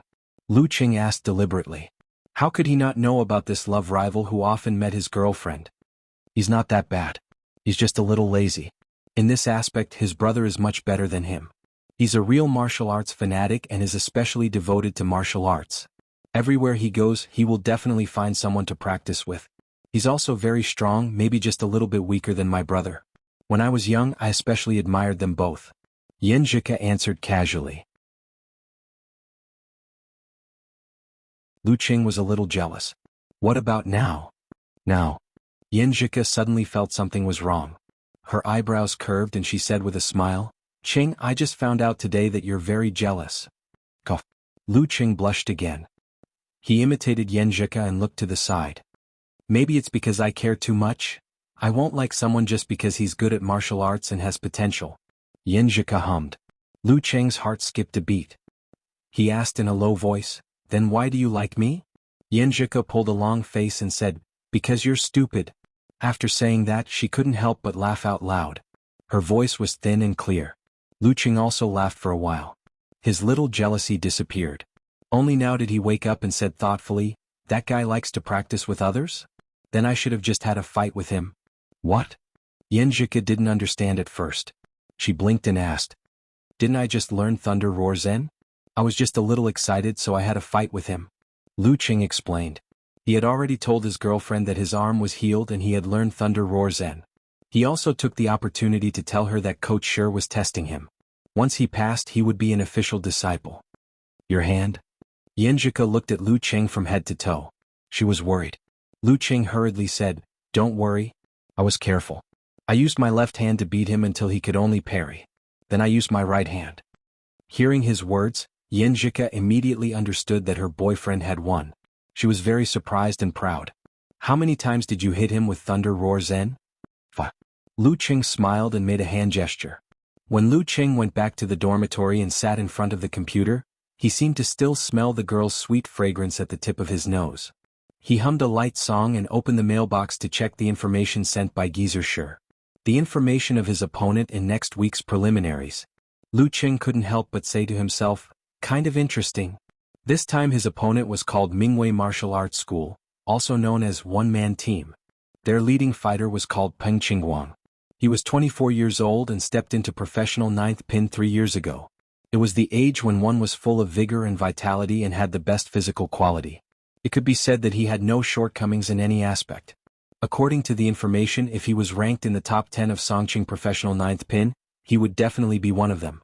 In addition to him, Mingwei Martial Arts School only had one amateur first pin and several amateur second pin fighters. It was a real small martial arts school. They won 2 out of 3 matches and lost 1 match because of Peng Qingguang. When they were fighting against Azure Dragon Squad, Peng Qingguang defeated 2 professional ninth pin fighters in a row. If the rest of them had been a little bit stronger, they would have won the match. This was the origin of the name One-Man Team. Lin Kei will just resume training next week. I'm the only one who can fight, Lu Qing thought. He remembered that when he was facing Mingwei Martial Arts School, he was the only professional ninth pin fighter in Songqing University Martial Arts Club. From another point of view, it was barely a one-man team. They were both one-man team. Who was stronger? As a martial artist, how could he not have the heart to compare? Lu Qing suddenly looked forward to this match.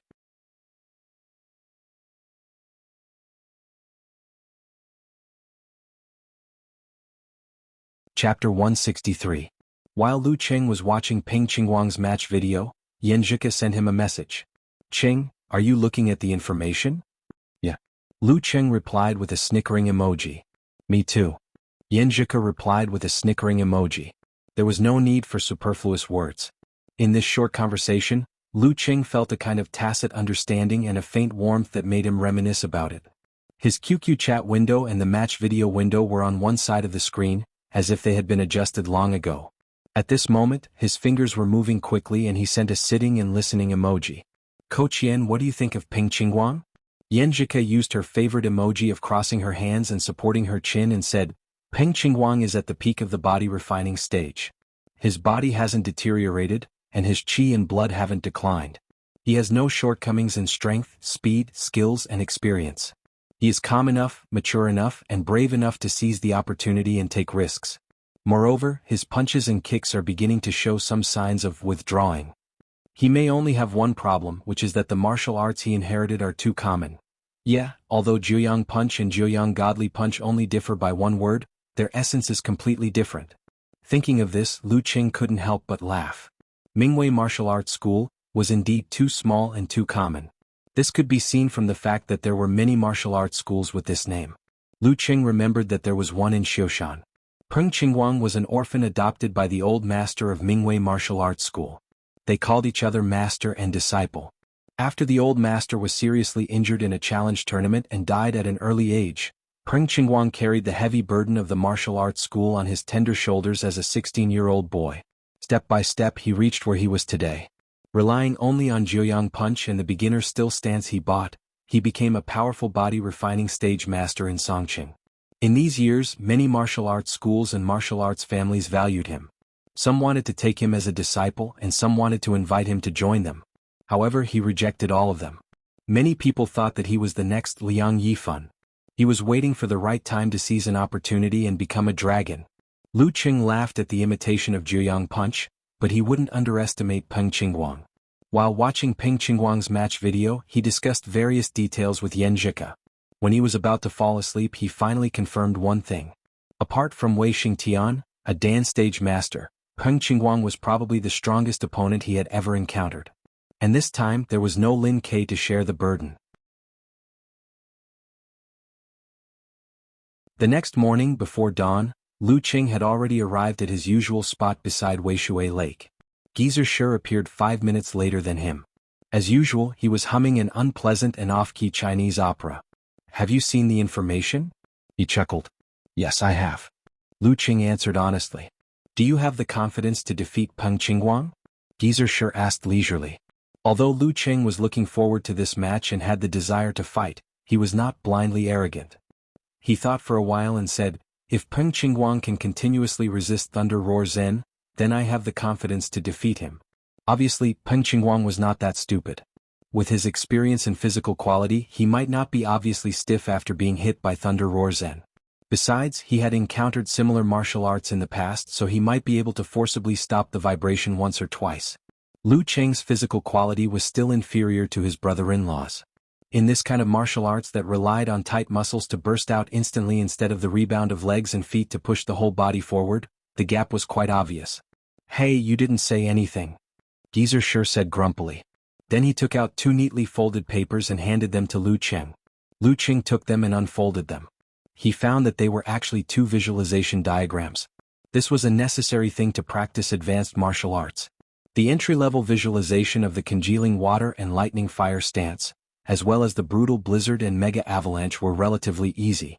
Just by relying on his usual knowledge and Geezer Shi's explanations, he was able to quickly outline and form a prototype.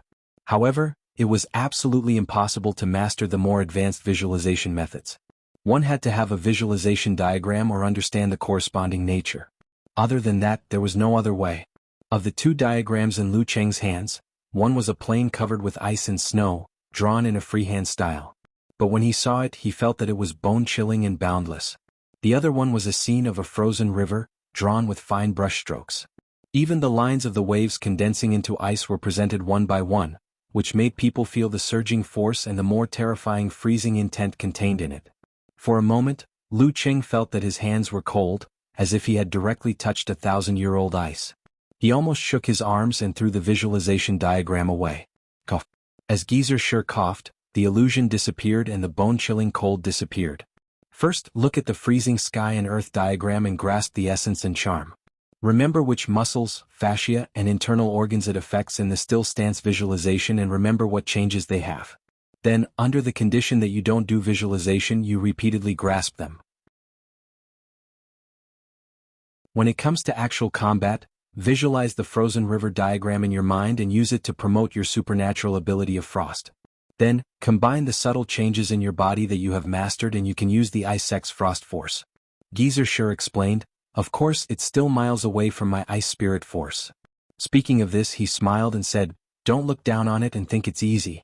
It's not easy to master the essence and charm of the visualization diagram without a long time of comprehension. Even if you can enter meditation and see inside yourself, you still can't do it. Take it slow and don't rush. Try to master the Frost Force in half a year. By then, I can teach you 2 weakened versions of physical invulnerability moves. Without the Frost Force and without Lin Luoran's Meteor Force, even if you enter the Dan stage, you still won't be a match for Peng Liyun. His shocking Thunder Force is not to be trifled with." Lu Qing knew that Frost Force, Shocking Thunder Force, and Meteor Force were not as powerful as Burning Force, so it was normal for them to be hard to practice. But he didn't believe what his master said about it being hard to learn just by visualization. He had vaguely understood the ice mirror martial arts, which required 2 or 3 years to master, by relying on his ability to enter meditation, let alone this one. However, after a while he had to admit that what his master said was right. His previous visualization didn't involve the essence and charm, so he couldn't understand the difficulty of outlining them. Now that he tried, it was really hard to grasp. It wasn't something that could be learned in a day.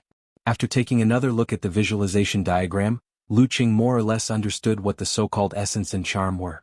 It was just like the brutal blizzard he was visualizing. For the time being, he only had the appearance and momentum of the brutal blizzard. As for how violent the wind was, how violent the snow was, and how violent it was, there was almost no indication of how violent it was. Suppressing his impatience, he calmed down and continued today's practice. He only squeezed out 20 or 30 minutes to understand the visualization diagram. After the practice, Geezer sure took away the visualization diagram and didn't let him take it back, which showed how precious it was. Time flew and the weekend was coming. Outside the Songqing University Martial Arts Club, there was an endless stream of people. Last week's competition had left a very good impression on the spectators. They spread the news by word of mouth and spontaneously promoted it, so the number of people coming to cheer for them had more than doubled. And this was without any official promotion. Songqing University's martial arts atmosphere isn't as bad as the rumors say.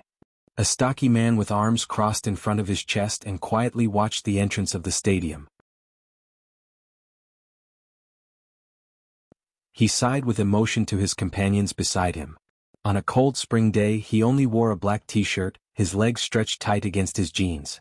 He had 3 companions, one of whom had a mohawk hairstyle that left a deep impression. He chuckled and replied, "What's the big deal? No matter how good the martial arts atmosphere is, it can't be compared to Yimo's." "You're talking as if you've been to Yimo?" Another bald man with a beard mocked. "I'm just giving an example. Anyway, our purpose today is to observe Lu Cheng's battle and get a feel for the Songqing University Martial Arts Club. After the amateur ranking event, it'll be our turn. Whether we can qualify this year will depend on that battle." The man with the mohawk hairstyle laughed and looked more relaxed. A cyan dragon head vaguely appeared on their necks.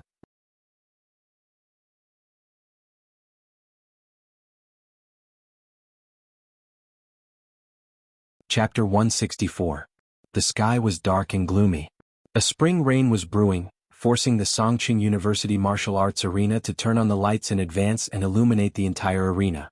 Compared to last week when they spontaneously came, the students who rushed into the stadium this time did not buy trumpets, cheering sticks and other items. However, many of them had already recalled the experience last year, which set off waves after waves of cheers around them. Each wave was louder than the last.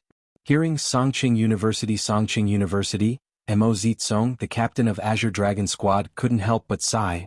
When can we have such a home ground, such an atmosphere? He and his 3 companions didn't find a seat, but stood at the back of the highest part of the stands, like 4 pillars and 4 security guards. Deng Hua with the Mohican hairstyle put away his relaxed expression and smiled bitterly. "Others brought it themselves. We can't learn it unless we can fight in the preliminaries one day." They were a local team in Songqing, unlike Yimo or Songqing University Martial Arts Club, which had tens of thousands of students as its natural support. They had to compete with many strong teams for supporters. Songqing, as the provincial capital, had 2 clubs that had entered the 3rd level of the district competition, which had harvested most of the corresponding market, leaving very little for the strong teams in the preliminaries. The Azure Dragon Squad was a combination of 3 martial arts schools. They had rented the 2nd hall of the Songqing Martial Arts Stadium as their home ground. The stands that could hold a few thousand spectators usually only had 600 to 700 spectators. This was because many people were used to coming to watch a few fights on the weekends. Therefore, they placed a lot of importance on whether or not they could advance to the next round in a group. That meant that they would be able to get a share of the broadcast, a bigger audience, and a martial arts unique skill reward that was only one step away. After losing to Yimo Fearless Squad, they no longer had a way out. They had to defeat Songqing University Martial Arts Club. Therefore, they took advantage of the fact that their match was on Sunday to come to Songqing University to watch Lu Cheng's fight up close. After all, this was a genius who had reached the professional level in half a year. 2 weeks of recuperation might bring him a lot of changes. This match wasn't a focus match, only a recording. As for when it would be broadcasted after the recording, it would depend on the TV station's arrangement. In the locker room of the home team, Geezer sure took a sip of wine and leisurely said to Lu Cheng, Sun Jian, Li Mao, Yanjika and the others, "Finally, Peng Qingguang is really good.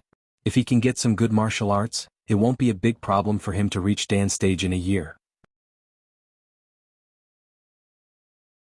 He can be considered as one of the top 10 professional ninth pin fighters in Songqing. However, I always feel that the ranking of the top 10 professional ninth pin is nonsense. It's like when you were in school there were top 10 in your grade and top 10 in class. It's normal." Haha. Lu Qing and the others were amused and the atmosphere lightened up.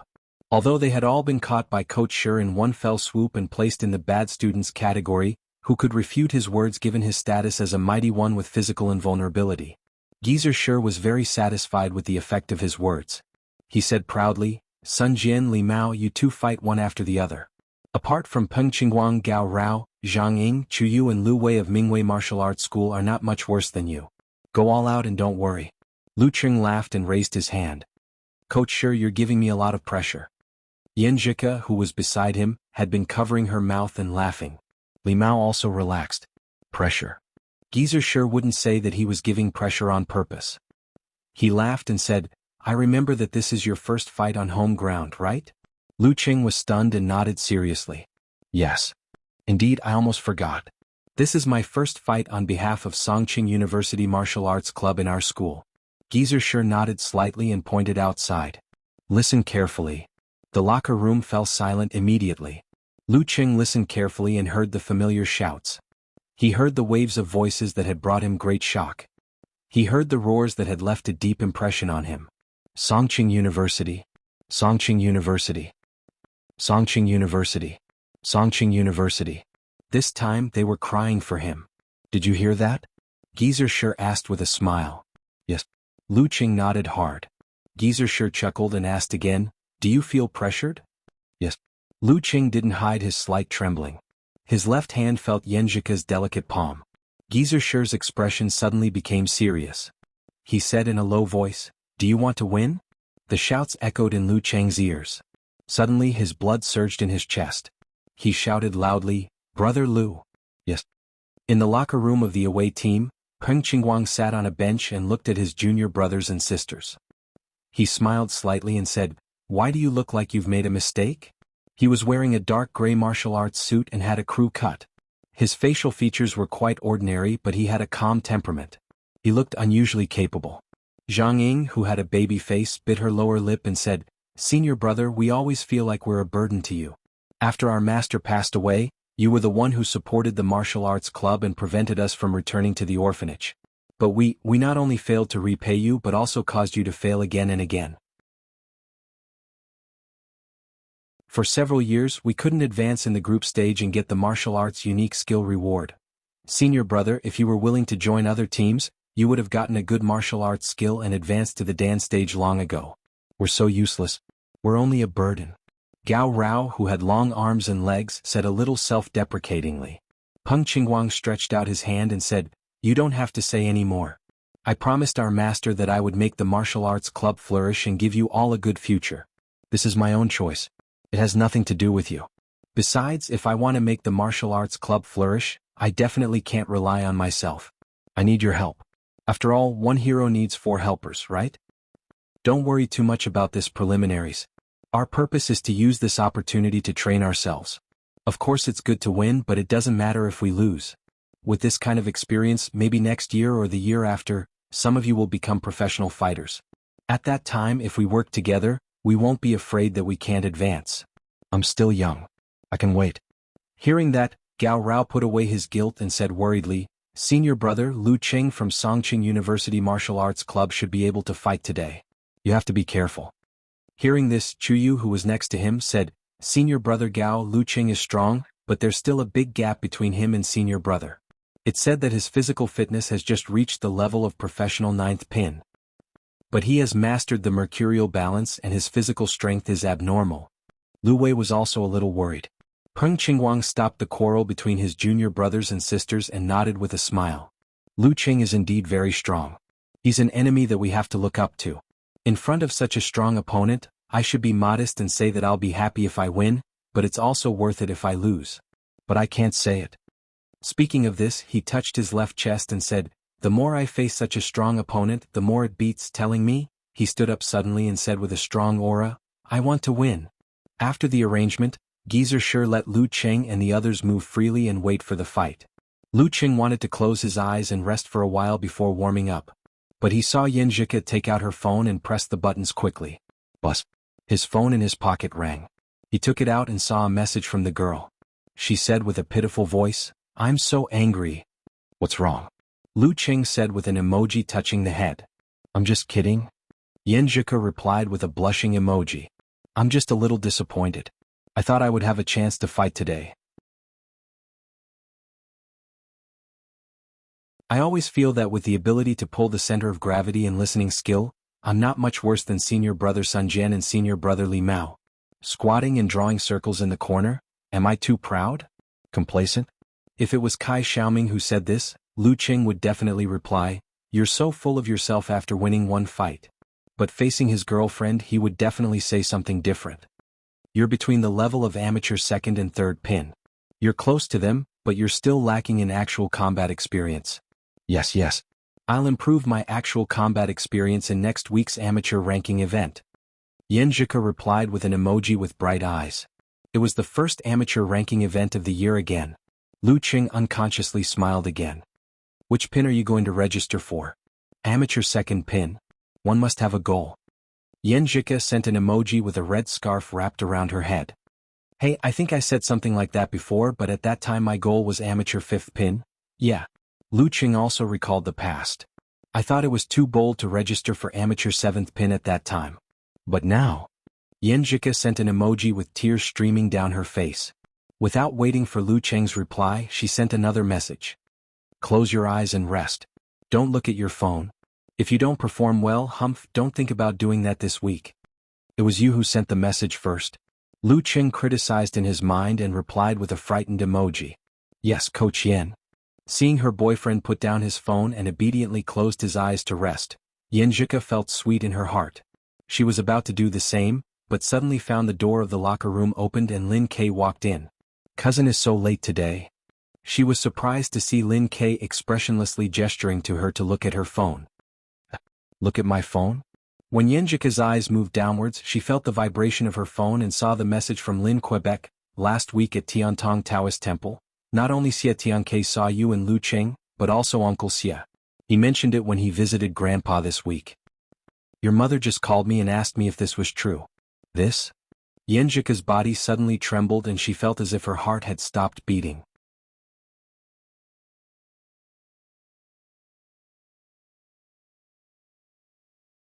Chapter 165. Just when Yin Zhika suspected that all the sounds around her had disappeared, her phone vibrated again and a new message popped up. I told her that you were annoyed by Xie Tiang's pestering, so you grabbed a male classmate who came to visit me as a shield.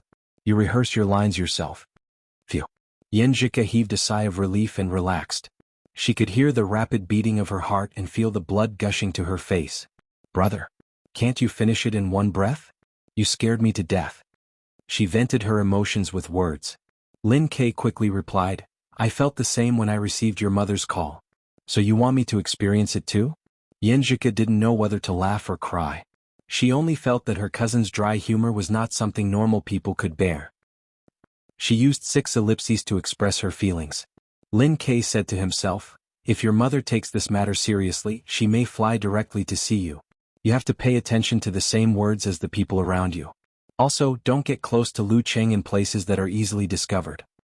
It's really possible? Yin Zhika thought of her mother's character and style and almost gasped. Brother, you seem to be very experienced. You can even think of this. Lin Kei only replied to her with 3 words, I'm smart. Yin Zhika's mouth twitched and quickly typed, but I'm not stupid either. Every time I score in the IQ test, I score higher than you. Love makes people stupid. Lin Kei said concisely and then put the phone in his pocket. Yin Zhika calmed down and thought of countermeasures in her mind. She was a little scared, a little relieved and a little depressed.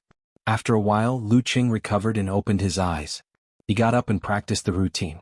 He moved his muscles and fascia little by little so that they were gradually in the best condition. Looking at her boyfriend's relaxed movements, Yin Zhika suddenly felt a little melancholy. Should I tell this to Qing? The most important thing for two people to be together is to be honest and communicate. It doesn't seem good to hide it from him, but if I tell him, he will definitely blame himself and think that I didn't do well enough. I suggested to go to Tiantong Taoist Temple for a date. And this will aggravate the feeling of an underground relationship. He will probably feel uncomfortable in his heart.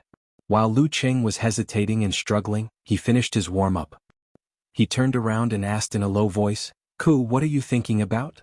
Yanjika suppressed all her emotions and said with a faint smile, "Thinking of your bad things." "What bad things have I done? I'm such an honest kid." Lu Qing smiled and sat beside the girl. "Does becoming more and more thick-skinned count?" Yanjika chuckled.